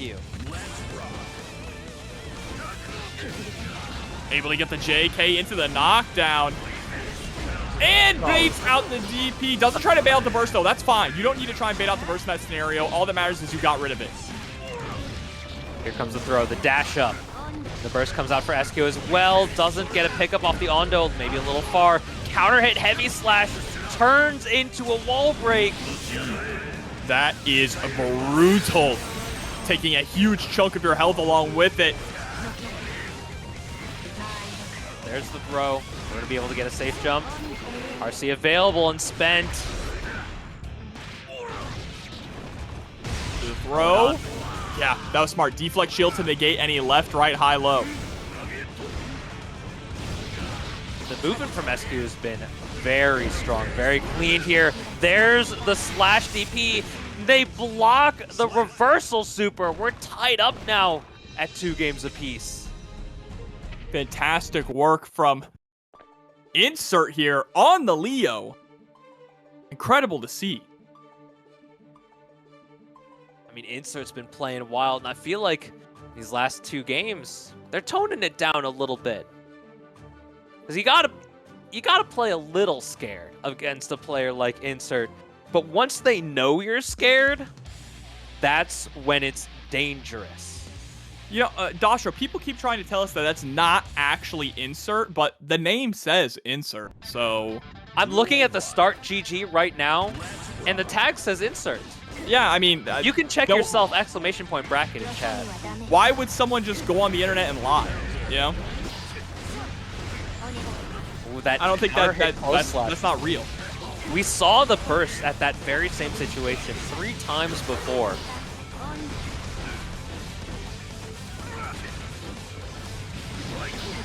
Okay, dash on in. Will get the close slash. Ooh, all these stray hits just adding up. Not even comboing, just catching SQ, attempting to escape. The stare down. They were just looking at each other. There's the knockdown. There's the wall break. 1 sword available means it's not enough damage. Though Leo's a hefty boy, might not have died anyway. Okay, connects. Oh, stealing the corner. Okay, yeah. SQ just mashing out that super, was tired of dealing with this gorilla that was let out of the cage. You know what? You've hit me with flash kick enough times. Might as well give me 1 reversal opportunity to connect. Overextending, and it pays off. SQ escapes though, catches what I assumed was a 2D with the 5K there. Very heads up. SQ just putting out that preemptive button as a stop sign. YRC into the dash up throw. What a Mortabato. Now SQ still has burst. There it is, yep. Gonna spend burst to hold on to that core position and able to secure the win. 3-2. We'll get to see what's going on. This is Classified versus Lasagna Slayer. Yet again, the matchup we've seen before. Giovanna versus Goldlewis Dickinson. That's right, the big meaty man himself. There's that 2P coming out. 2P is going to be one of the key buttons in this matchup, right? It's able to challenge Giovanna's grounded pressure. It's able to challenge things like the flip kick. It's just overall a solid normal. Oh, Classified is just not guessing right on these. Gets the break. Hell of a start here for Lasagna Slayer, immediately keeping you on notice there with a wild assault, but a beautiful 5P anti-air. That's that 4-frame button. It has its uses. Ooh, and I think the neutral jump there is actually what prevented the 6P from connecting. That deeper hit at the ending hitbox of JD turned into this full opportunity, and we get the mix-up. Oh, tried to go for a little bit of a reset there with the JH. Blocks the fuzzy. The defense here from Lasagna Slayer, too. Goldburst able to make it out. This is going to be a good opportunity here for Classified, having that positive meter bonus. They've already built a ton of meter. Oh no, into the corner. And clipped on the dome as Cracker comes through with another $77.50 to put us at a clean 300. Cracker, I told you weren't allowed anymore. You're not allowed to be this generous. But thank you so much. Put away mom's credit card. No, that's all him. That's all him. The generosity is too strong. Yeah, Cracker joining us in chat. We appreciate tuning in, my man. Duel 1. Just please, Cracker, make sure you have enough money for your bills. That's all we ask. And food, so you don't have to eat ice soup. These plus frames, JD coming in, trying to catch Classified on the retreat. Burst comes out. And now we're back to the center stage. The preemptive 2K catching the counter hit, allowing Lasagna Slayer to get this offense going. And here comes the big melee stuff, but the YRC gives Classified an opportunity once more on offense. Oh, trying to go for a throw. That is an unfortunate super. I think Lasagna Slayer has 50 tension afterwards. Yep, there it is, PRC. Expensive escape from the corner, though. Coincidental instant block, just not enough. Spends the deflect shield. The 6P doesn't get punished, but we're still able to reestablish and stay safe here. Taking some liberties on pressure. Oh, wow. No. Counter hit on that close slash, just great timing. The slight delay there from Lasagna Slayer to be able to catch Classified. Dude, this guy Goldlewis has got shoulders like an NFL lineman. I used to play college ball in my day. I mean, I would believe it. If Goldlewis Dickinson told me he played ball in college, played some football, I'd believe him. Ooh, catches the RC on that one. Lasagna Slayer not believing. The activity on that bar slash definitely helping too. Right, gonna get some good pressure here now for Classified. Just goes for the IED, safe jump, able to keep it safe on the burst as well, and that's gonna be a round for Classified. Plenty of damage to be dealt, plenty of bursts to be built, but as long as we take it one round at a time, we stay alive. Classified's just trying to tie it up at this point. Catching that slightly hesitated backdash there from Classified. Double instant blocks all the way across the sky. Into the back row, pushing you closer to the corner. Wasn't Gold Burst, so not going to be able to punish it, but still, good to be able to get the Gold Burst out of Classified here. Big win for Lasagna Slayer. Now just needs to get that offense going, and it's going to get it with this reversal super. Letting it rip, too. The offense, Giovanna offense, is not very airtight, but there's a lot of opportunities to make a mistake and get counter hit. Lasagna Slayer choosing the invincible option there pays off in spades. Yeah, and that offense is not airtight solely because a lot of what Giovanna wants to do is frame trap you, right? She wants to get you in a position where you feel like you need to press to take your turn back, and that's where she gets most of her reward. Lasagna Slayer keying in on that and just answering back with a super. Yeah, one thing that Classified seems to be leaning into a little bit more. Spiral Arrow. Lasagna Slayer hasn't really challenged it. Classified's shown a pretty liberal use of it so far in that previous game.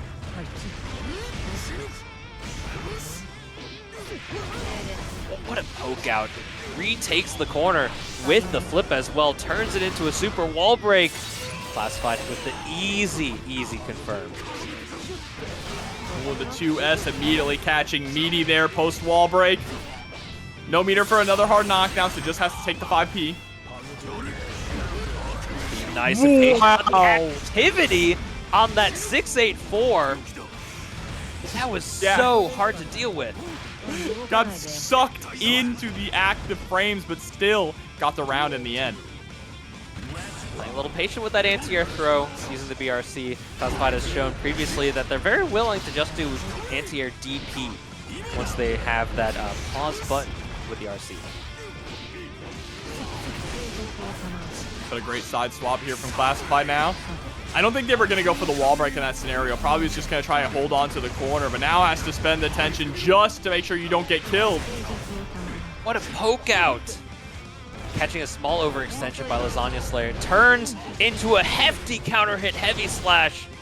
Not a kill, but plenty of damage, saving our meter for later. Just saying, I want to out-neutral you. And there it is! Out-neutraled indeed with that whiff punish on the 5K. You could kind of play Giovanna in this matchup a little bit like Chip, right? A Chip who just does a bit more damage and is a bit more scary. Yeah, the mix-up's not quite as potent as Chip has, but we still are strong, scary in our own unique way. Classified really leveraging that extreme speed, especially that burst movement that comes from her fixed distance dash. Fixed distance dash that you can indeed cancel into so many options. That's right.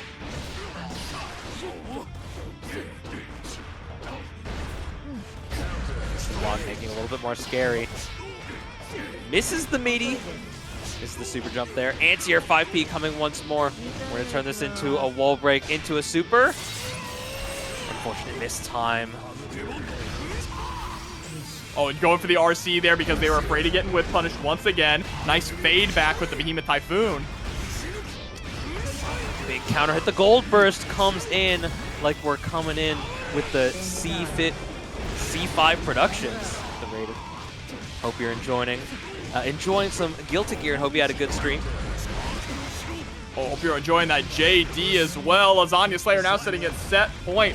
Has just been doing a really good job of adapting every time that Classified seems to find a hole in the armor. Patches it up right away, right? There was the whiff punish. Lasagna Slayer not going for those big swings anymore unless they have meter to back it up in PRC. Lasagna Slayer dashing in front of the Thunderbird, just being cognizant of Spiral Arrow to get through it as well.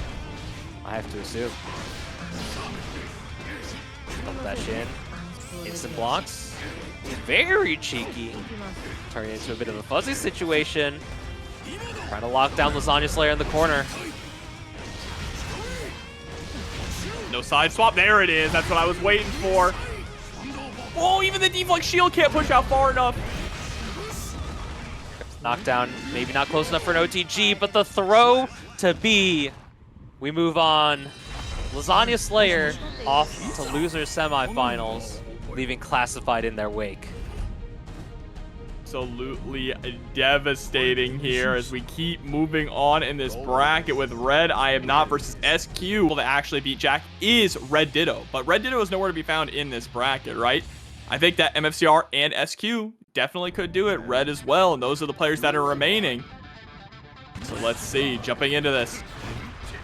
Putting that foot out. Jump D attempt, maybe an air throw being a little antsy with it. Let's see what's going on. But Leo's another character who has that oops factor to him. If he can get in and stick to you, he can just kill you accidentally.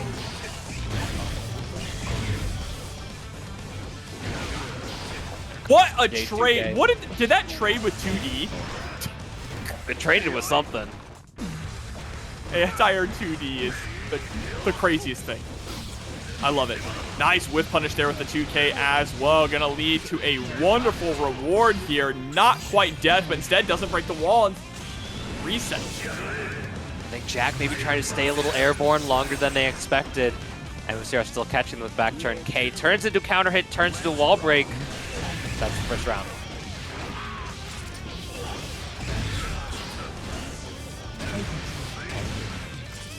There's the 5D coming out. Just going for the wall break. We don't want to deal with flash kick on a wall slump setup. These staggers. And the back turn overhead, getting the burst out of Jack in the corner.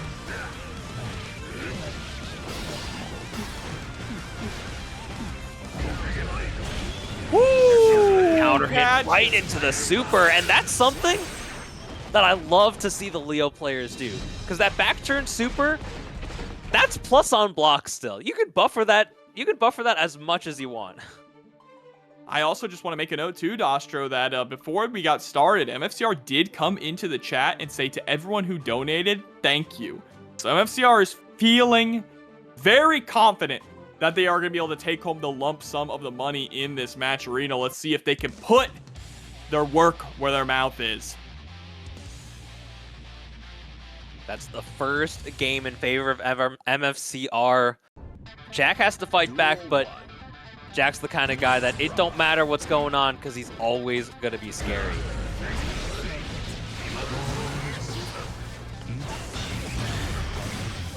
Guard crush situation, trying to move forward. The 5P attempt gets low profiled with that Zoomer 2K. I swear, Happy Chaos 2K, it looks like he's dabbing on you. I know he's adjusting his glasses. He's hitting this, he's dabbing on you. Oh, here's the burst. Yeah, it's a good burst position there for MFCR, able to get that 50 tension away from Jack as well. Oh, that's a perfect interaction for MFCR, but unfortunately gets thrown out of the cross through. Here comes the Fuzzy. Blocks right through it. The backdash turns into a throw. MFCR is looking so clean right now. This is big damage. A kill? Yep. Quite Jobber, the big damage. I forgot how much damage that the back turn super does. I always forget. The scaling is really, really strange with it. Sometimes it just chunks, other times it does absolutely nothing. But Jack, unfazed, immediately taking the fight back to MFCR with a Deus Ex Machina. I mean, Happy Chaos is on the lower end of the health spectrum. He is more of a glass cannon than he used to be. But still a cannon nonetheless. Oh, he's got two of them. Double barreling. And just a dash up, close slash is going to secure the counter with a perfect. I swear that looks so disrespectful for no reason. I know Jack is like just trying to make the best decision, but that just looked like disrespect. Oh gosh, it's all the way. That's extra delayed jump dust. Dash up trying to harass the 5P, was just a little off of the spacing. There's the flash kick to escape from the corner. Whoa, the movement there with that back turn H. What a poke out, that 2P counter hit. It turns into the close slash. The reverse hit, 6S turns into a wall break. Strong positioning here. Oh, and the tick throw. This might Should be do enough it. to kill here. Guts crush into the extra damage. That's it. Jack tying it up 1-1. Both of these players are so goddamn powerful and so scary. I do not want to be on the reverse side of either of their offense. I mean, these are two of the scariest players on the planet for a reason. Both of them have made so many consistent top 8s and have taken down so many tournament favorites in their time. Turning it into a corner situation. Jack electing to save his burst. Wants to rely on his defensive strength.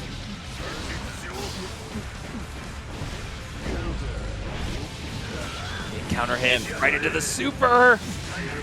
That back turn S has been doing a lot of work tonight, not just for MFCR, but for every other Leo player in the bracket as well. That was a nasty cross-up as well with that J2K. Oh. Run up, Dust, Fast RC, or run up 2D, Fast RC, 5D. That was really clever and really cheeky. Big trade there too. Oh, what a PRC! Smart from MFCR to recognize that you couldn't act after that PRC, just had to block and hold it. Oh, but the still gonna turn into a victory in a quick game. That individual round, that took 18 seconds.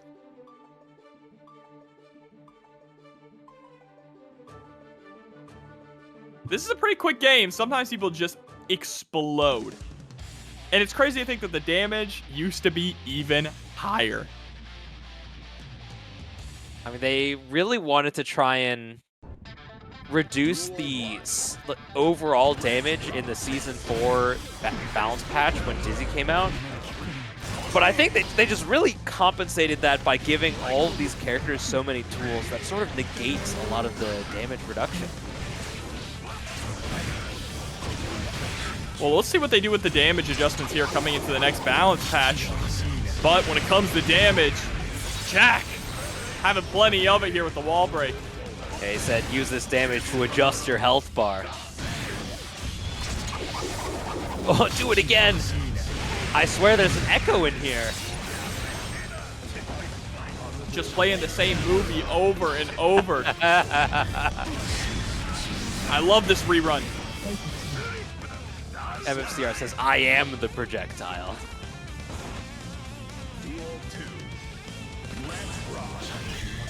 I am the bullet. Flash kick melee into that 2S, trying to catch Jack slipping. Counter hit 2K, we're going to be able to swiftly turn that into a knockdown back turn situation. Go through the wall here. Big back turn super. Yep, with the hard knockdown too. Final mix scenario. Oh, and the 2K, 2D, no burst from Jack, holding it on into set point.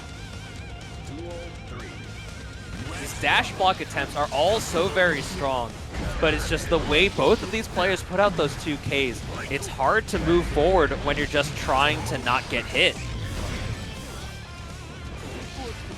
Uh-oh, 2D. I don't know, Jack might need that advice. Don't get hit, because things are looking kind of dire here for the Demon King. Backing up, trying to be a little patient, making it a little bit tricky, but the 5K, or excuse me, 2K pokes out Deus Ex Machina, and the curse connects as well. Resources applied, fully stocked up with the focus debuff as well. Trying to be patient about YRC here. Blocks it on the way down, but because they were so high, it's hard to deal with. 5P anti-air counter hit through the wall. MFCR, our player to qualify. Winner's side of Grand Finals. It's such a genuinely cool design for a character, because he swings the coffin in the same way that you spin your stick. That's right, that's right. Goldlewis shows that Guilty Gear is in good hands.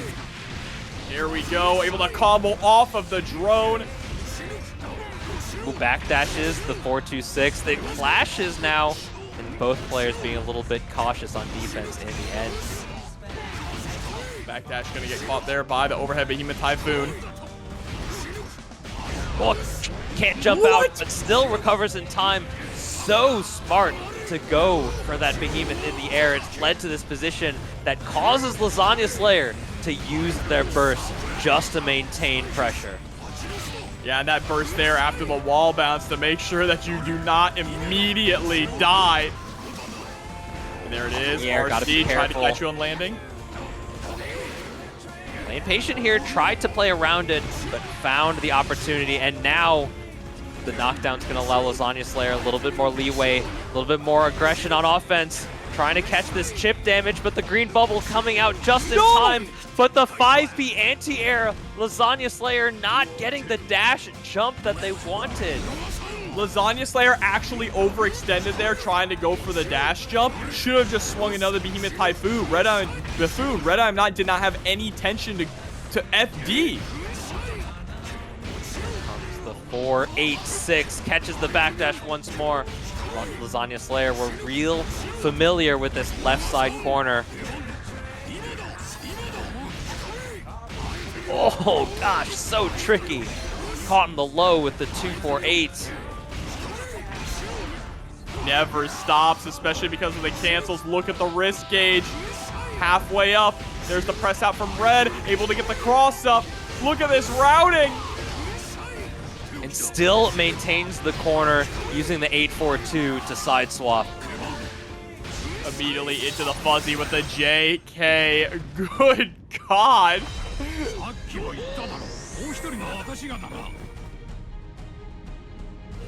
And Lasagna Slayer was so potent when they got to the corner. RedIAmNot, though, their defense really shows that they understand the ins and outs of this character.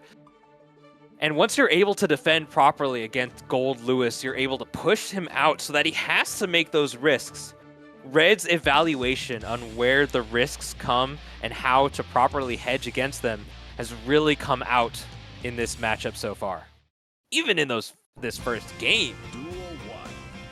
It's all about those mind games there, about figuring out how to adjust to your opponent's habits. Early burst there from Red. Again, a momentum burst to try and stop Lasagna Slayer from getting started. Oh, that's gotta hurt. Just keeps the hard knockdown. Behemoth cancel. Moving forward, 2P comes out. Offensive burst, keep you in the corner. Breakthrough, not enough. The big body absorbing some blows. Oh, and the PRC, but didn't get the drift forward like I'm pretty sure Red wanted. Great block on the big Milia. Nearly got the punish on the Skyfish. Oh gosh, what a reverse poke. Using the 684, the fastest Behemoth.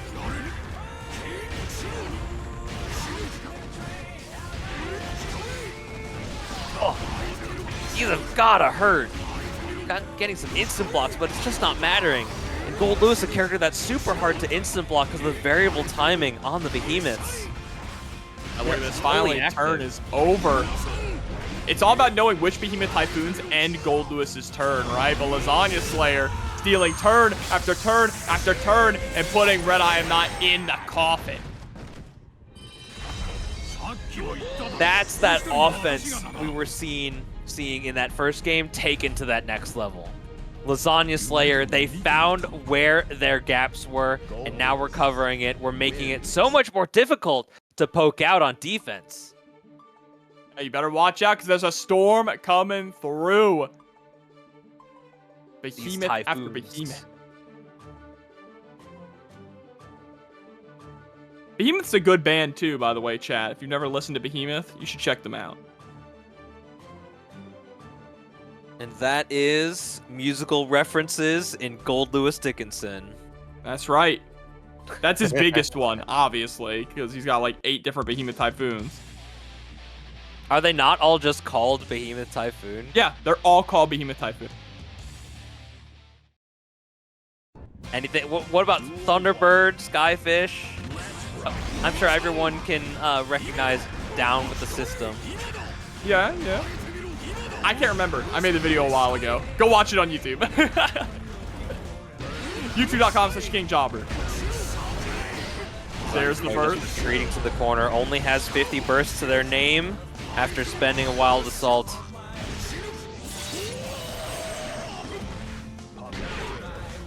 Ooh, same brain cell there with the far slash, going for that big backhand. And now you can see Lasagna Slayer just giving up so much space. It's kind of a dangerous game to play. You don't want to be too close because of the life lead, but also you don't want to have your back up against the wall. That's why we spent the white wild assault. Oh, puts the laser up, burn it down. Caught with the overhead. Spin the circle, RC, we get some Behemoths going. If we get to the wall, that's a kill. Doesn't even need it, guaranteed damage. The big coffin. Lasagna Slayer really on the back foot the majority of that round, too. Spending the burst once again for the wild assault, this time to no avail. Security gauge is gone for Red, but that doesn't seem to matter one bit. Deciding the left corner's just a little bit closer here. Turning it into a mix-up potential. Fuzzy setup. Backdashes the 486. But still the 2P anti-air allows the knockdown here for Red. Double overhead. Great defense so far. The Lasagna Slayer finally gets opened up, and it's another round for Red. Roundside situation. Lasagna Slayer choose to go for the offensive with the white wall assault. Red jumps over and turns it into offense here. Yeah, chat, down with the system. That's a good reference too. But also, he's the Secretary of Absolute Defense, SOAD. Think about it. Think about this orbital laser as well. Holding down the neutral. Cross-up jump heavy. We are building close to a burst here. It's not going to matter. And there's the kill. 2-1 in favor of Red right now. Got the burst back just a tad bit too late. The Guilty Gear Strive Classic. When you needed him most, he vanished. Just No saving more it for burst. next game, you know.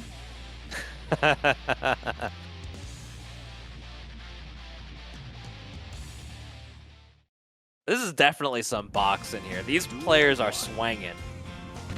Yeah, swinging this coffin. Figuratively and literally.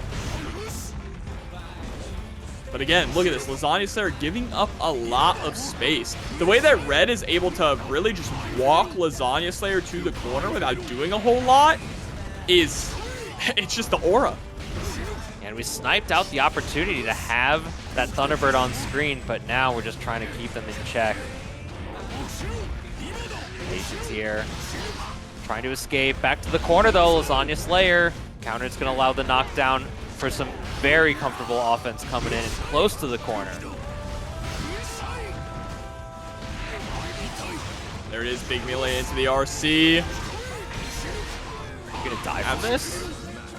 No, not quite. Would have needed the super there to get the kill. Skyfish not actually able to connect, just a little bit too slow. I think I saw a deflect shield come out, but didn't end up amounting to anything. 5D comes out. Let him out! Let him out! Duel 2.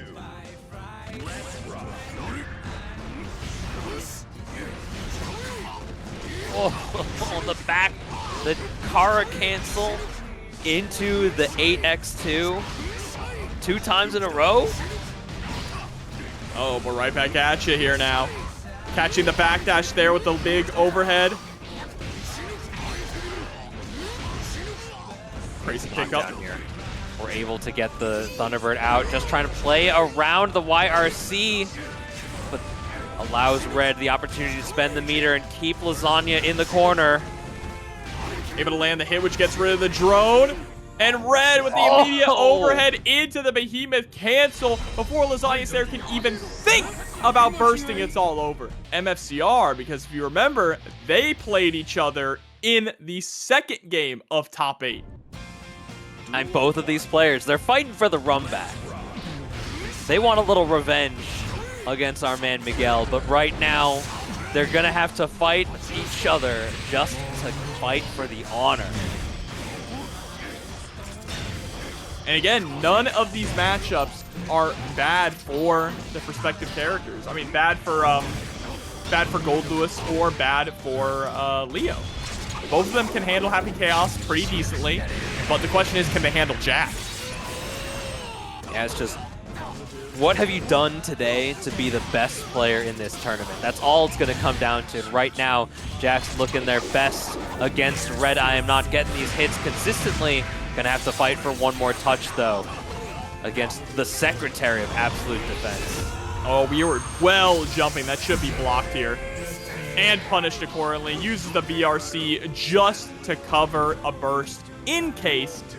Not gonna happen, though, from Red. Very intelligent resource usage just at the end of it. Early burst for Red. They want to make sure there's a burst to be gained before this game ends. 6K gunshot. Look at this. It's never your turn. Finally gets opened up by the staggered 2K. Yeah, it looked like that 2K actually low profiling the 2P. The close slash at best +1. That's going to be at best a kill. Jack with a perfect finishing up this first game. And what started off looking actually pretty decent there for RedIAmNot just crumbled incredibly fast under Jack's pressure. Happy Chaos easily has one of the best snowballs in the game. Happy Chaos is so good at leveraging extra meter into extra pressure, into open-ups, damage, mix-ups, supers, and it just rinse, repeat. And Jack has essentially perfected this loop. If you can't block Happy Chaos, it's going to turn into a swift and confident victory by the likes of Jack. Oh, but throws between the close slash and 6K. I hope that the 2S just a little too far away for the Behemoth Typhoon, unfortunately.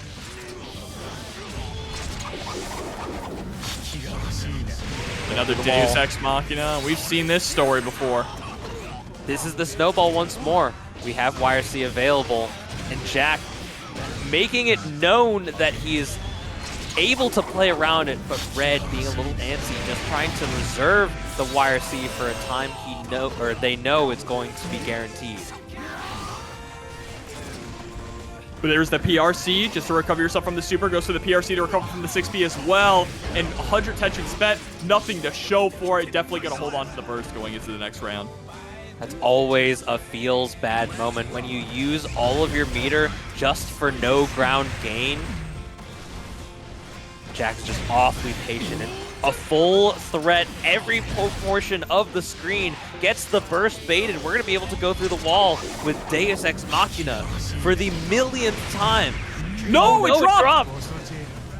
Dropped, but still safe. That's unfortunate, though. 100 tension thrown away, still going to reload all the bullets. That's kind of broken.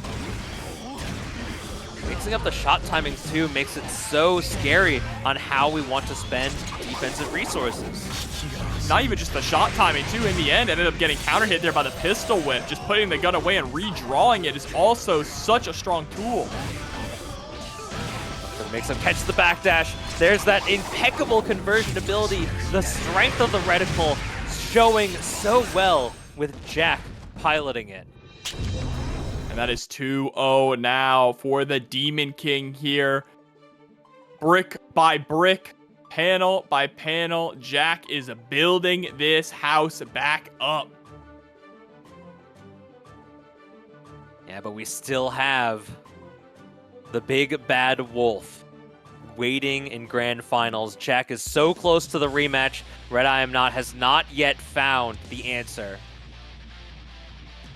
No, and you gotta start searching for it real soon, because there is not a lot of time left, and you have to make a reverse 3-0 against Jack of all players. There goes the throw. Moving forward. Stuck in the corner, RedIAmNot has to be familiar with this situation. Unfortunately, it's a situation that they don't enjoy. Another familiar situation here for RedIAmNot. Gets clipped by the 6K. Unfortunate into another Deus Ex to reload all those bullets and get another hard knockdown. One mix-up situation. Doesn't want to spend our meter, doesn't want to spend our burst. That's another perfect against RedIAmNot.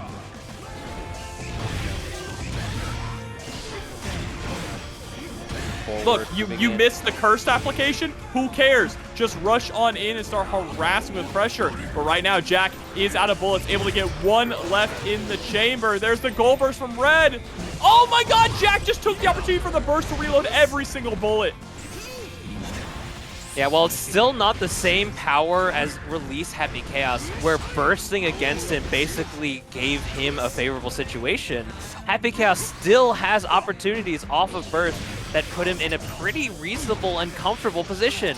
And now we've retaken the corner, pushing through, not going to be able to build tension for a super, though. Yeah, you essentially cannot allow Red to actually touch you. Little Dr. Games coming in with the raid just in time for losers finals. Just in time for a possible final mix-up coming. Allowing Red to just rip the burst out, trying to make them blink first. YRC in the air makes it a little bit tricky. Comes down with a 2K, no OTG. Just trying to deal this damage. Catches the backdash with the jump dust. We're still alive here. Jack's still on set point. Just barely. 2S though right off the bat there from Jack and be able to get the first blood and build back up that burst. Red with no burst whatsoever to speak of. Has access to a deflect shield, but you got to use that smartly. Oh, uses it aggressively though, Dostro. We just need to get in. The oops factor is always available. No matter how much life is left, you can always just delete the other character with a guy like Goldlewis Dickinson. Or you could delete them with one well-placed Goomba Stomp Fuzzy put into the corner now. Nowhere left for Red to run. Just has to stand 10 toes down and swing. There's a big pickup. This is going to be a good position here for Red. Are they decided to go for the wall break? They have the 50. And there it is. Oh my gosh. The 2K sliding on in. Red finally getting a point on the board here, but this is the start of a long walk. A long walk, Dostro. Reverse 3-0 against Jack. And then who do you have waiting in grand finals? You have to beat in 2 sets. You have MFCR, the man who sent you to losers in the first place. A long walk, but it could all be over in short order.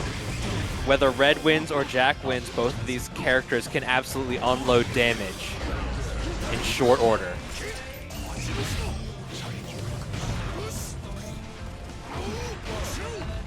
Back walk. Retaking the corner, gets the blue beat off of this commando roll. That's pushed through the corner with the super. Positive meter bonus so strong in the hands of Jack. 5D up in those guts. Another Deus Ex, is it enough? The Deus Ex, another day at the office. That's what it feels like sometimes watching Jack. Just clocking in for his paycheck, ready to clock out. Yeah, both these players guaranteed a little bit of extra cash coming out in the evening at least, but we want a bigger share. Trying to play a little bit of a footsies game. Big counter hit. The burst out just before Jack is able to build that tension for a super. And Jack slowing down the pace to a crawl, but RedIAmNot able to secure that 2K, gets the big Milia left-right. And now has Jack right where he wanted them, but wow, what a forbidden air dash Nostro. Jack taking a page out of MFCR's book. I am the projectile. Oh, we're gonna try and snake and burn it down. An RC through the wall. We have a super, not necessary. Bar slash through the wall break. Jack gets the rematch here. Getting right into it. Jack from Celestial. MFCR representing TNS. Duel 1. Yeah, Jack getting picked up earlier this year as well. Paragon's got some strong players on their payroll. Yeah, winning Paragon actually winning Grand Blue Fantasy Versus, right?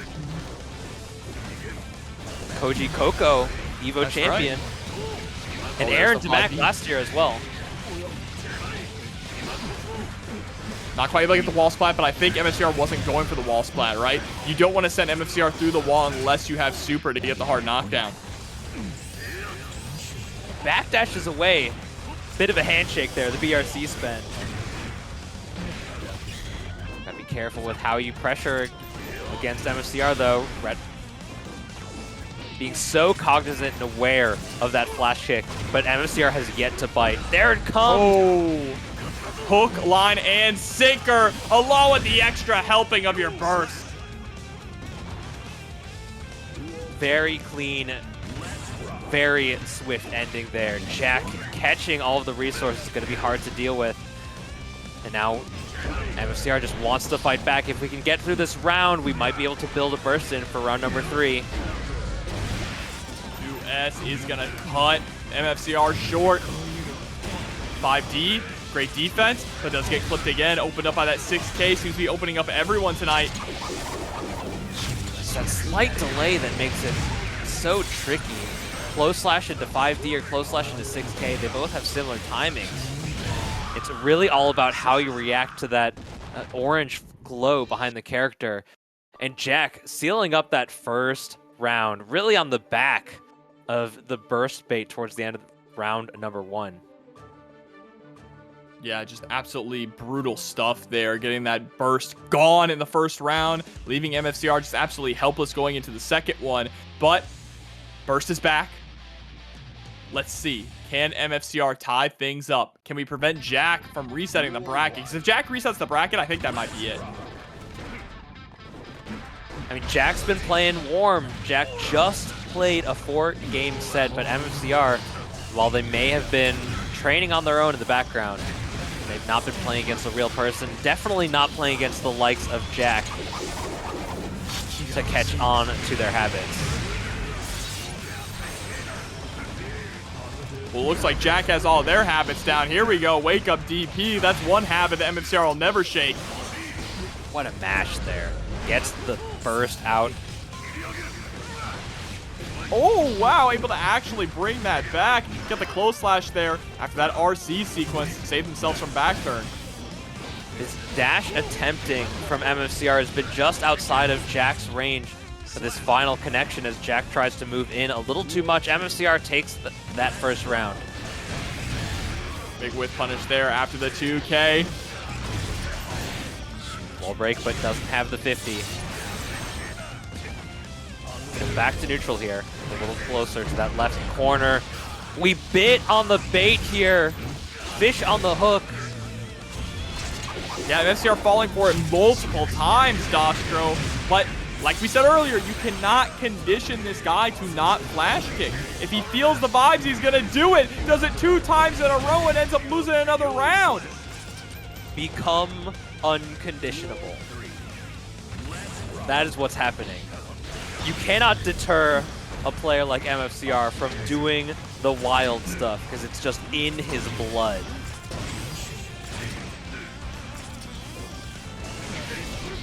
All right, jump to Using the the other side FD of the break. flash kick. That was so swift. Escape the corner into flash kick.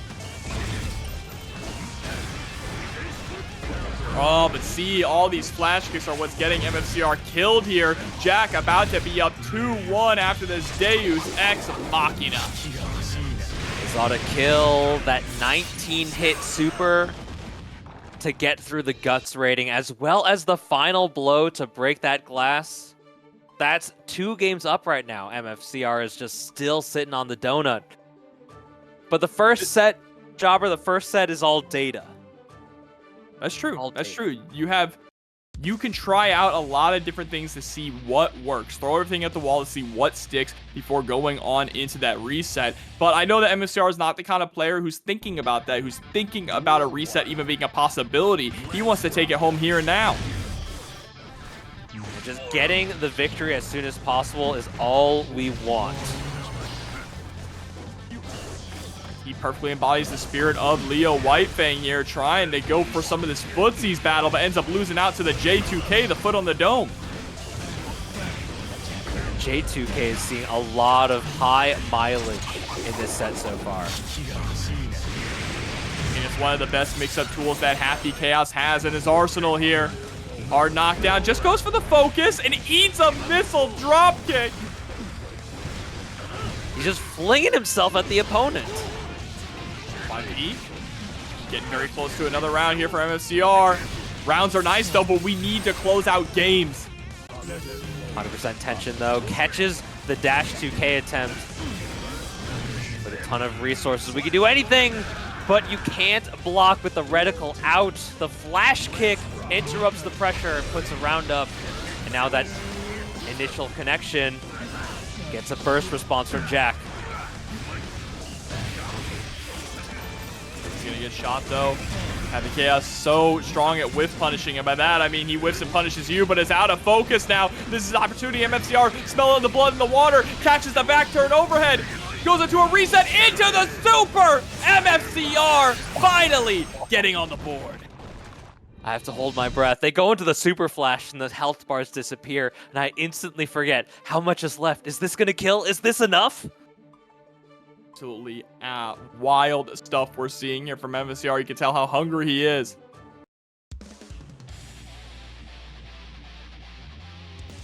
This is game number 4, set number 1. MFCR wants this over as fast as possible. If they can win these 2 games, then MFCR becomes our champion. But Jack, one more and then the reset happens. Oh, same side cross up Who knows? Not me.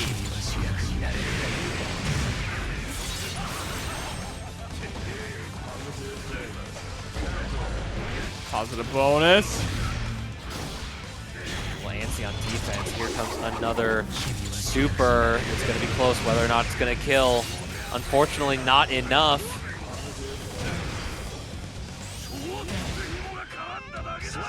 There's nothing you can do there with the reticle on you.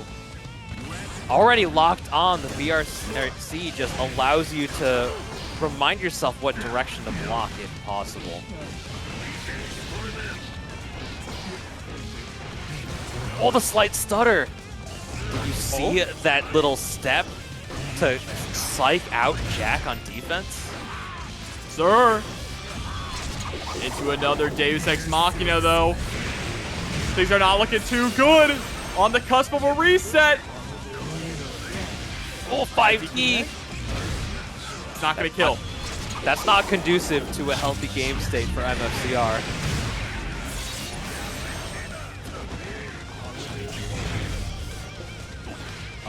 Oh, and the dash up throw. First is going to be blocked, and we have a reset. A complete flip of the first set between these two. 3-1 in Jack's favor, while the original was 3-1 for MFCR. Telling you, the second health bar, it hits different. Okay, Jack, here we are. 0-0. We're tied up in games, one against each other. Perfectly even 4-4. This is for all the marbles. MFCR versus Jack. True grand finals. Let's rock. Sets the curse right off the bat. Able to secure that 5K. Ooh, the slight delay there after the taco. Just waiting for the possible flash kick. Oh, we guessed wrong, but the burst comes out. Maintains control here. A burst available. We take a point there. That is a scary place for Jack to press. You might... Yeah, you're dead. You are absolutely dead. Oh, God. Oh, God. A fantastic round there for MFCR, coming out blazing here in this reset. Downside, though, is going into this next round with no burst on deck, which means it's all Jack right now. Quickly put the gun away to block that. Jack turned that into some pressure, into a wall break here. But we don't have curse applied. Just ran out. But it doesn't matter. Another pickup, a super to seal it. Tied up on rounds. And I think this is going to be the round that really matters the most, other than the winning round in this set. Who can get that early momentum in the reset? Can Jack carry it on from the first one? Rising jump kick. Getting caught by the reticle. Now Jack puts them through the wall once more. Still has first available as well. Wow. Just the tip with the 2S. Deus Ex Machina should be just enough, and it is. You know, they made it smaller. They made 2S smaller at one point. Sure doesn't feel like it. Hell no. Still one of the best buttons in the entire game. Dude, they just gave the character with some of the best normals in the game, bar none, a gun. Absolutely crazy.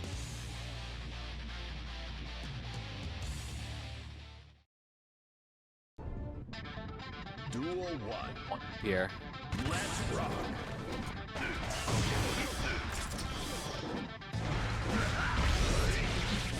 Catches the backdash, able to turn this into back turn. Oh, and blocks the burst. Okay, MFCR, I see you. Berserker Barrage, straight through the glass. Plenty of damage, and perhaps a single hit will turn into a conversion, will turn into a round victory. Jack's starting to poke out, though. Yeah, Jack is so good at feeding on you if you overextend. MFCR dangerously close to doing that, but steals the turn back with a flash kick after the YRC and steals a round away. so much momentum for MFCR in that round. Space throw.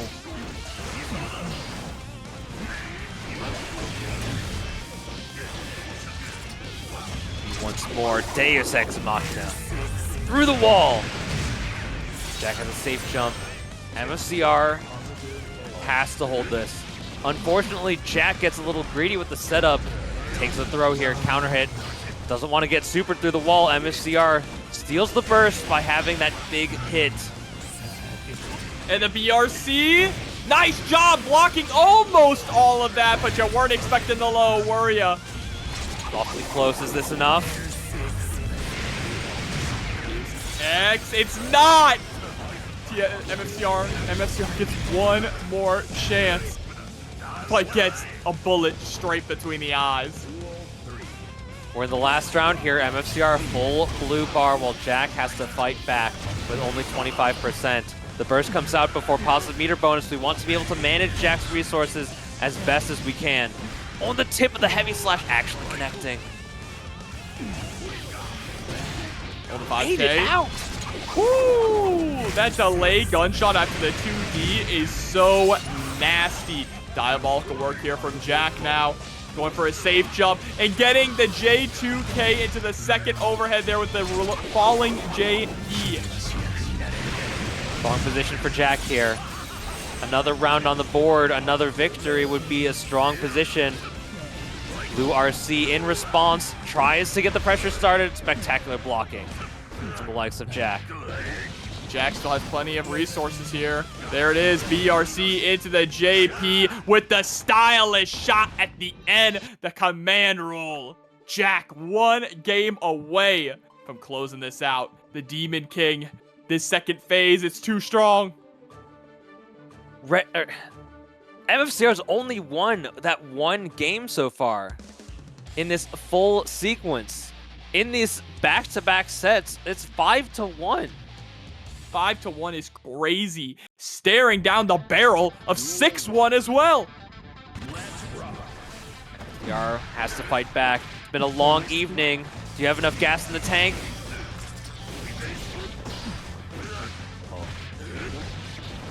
Clean open up.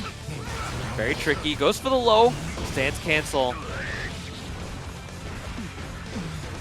Get harassed with that back turn S. The money maker bun. We've been seeing it time and time again through the entire night. And MFCR answering back with a strong round. Duel 2. It's that oops factor.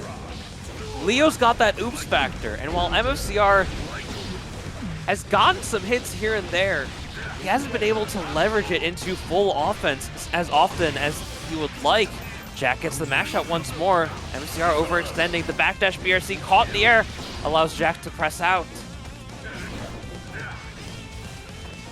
Look at all the movement we're seeing here from Jack, even putting yourself back into the corner, which is not as scary because of the command roll. They're able to swap sides instantly and secure a hard knockdown. Just dash up, block. Just threatening the presence, gets the overhead. MFCR for the reset here, maintaining pressure. The burst comes out from Jack. We're staying alive. MFCR, the tip of the gauntlets, able to seal up the game. That's 1 up now. Still fighting here in Grand Final Reset.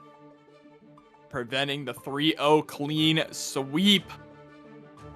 And fighting like you said, but they gotta fight hard. This is a tall mountain to climb, Dostro, and they aren't quite at the peak yet. I mean, some people might say that Sisyphus found meaning in pushing the boulder up, but I gotta tell you, it ain't fun pushing the boulder up a mountain like Jack. Jack gonna try and make it roll back downhill, but MFCR not content just to push. He wants to make it to the top. Starting off strong in this next round, but that whiff? 2K whiff? Just right outside of range there. You saw it like phase through his body. Dude, these hit boxes and hurt boxes, they're really a suggestion. Ooh, speaking of, that was a beautiful dash under to avoid that JS. Defense from MFCR is working out. Stays in, using that red wall assault. Not enough tension to turn it into any meaningful offense. The counter, it's gonna get some damage. Jack through the wall. That's set point here, tournament point. One more round away from reclaiming his throne. MFCR seems to have just been warming it for him in that winner's side of Grand Finals, but it's going to have another burst.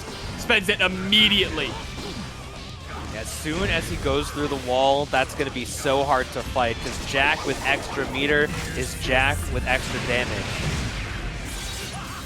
The extra meter is coming now with this positive bonus. Dash up, delay 2P. Not going to be it with the super, but it's going to lead to possibly one final mix-up. We can keep it safe. Safe jump or just back up. We're just playing it patient, trying to catch.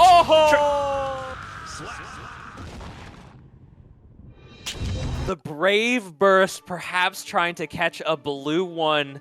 The gold gets punished as Jack stands gun drawn waiting for MFCR to flinch. Your TNS number 172 champion from the loser's side, Jack.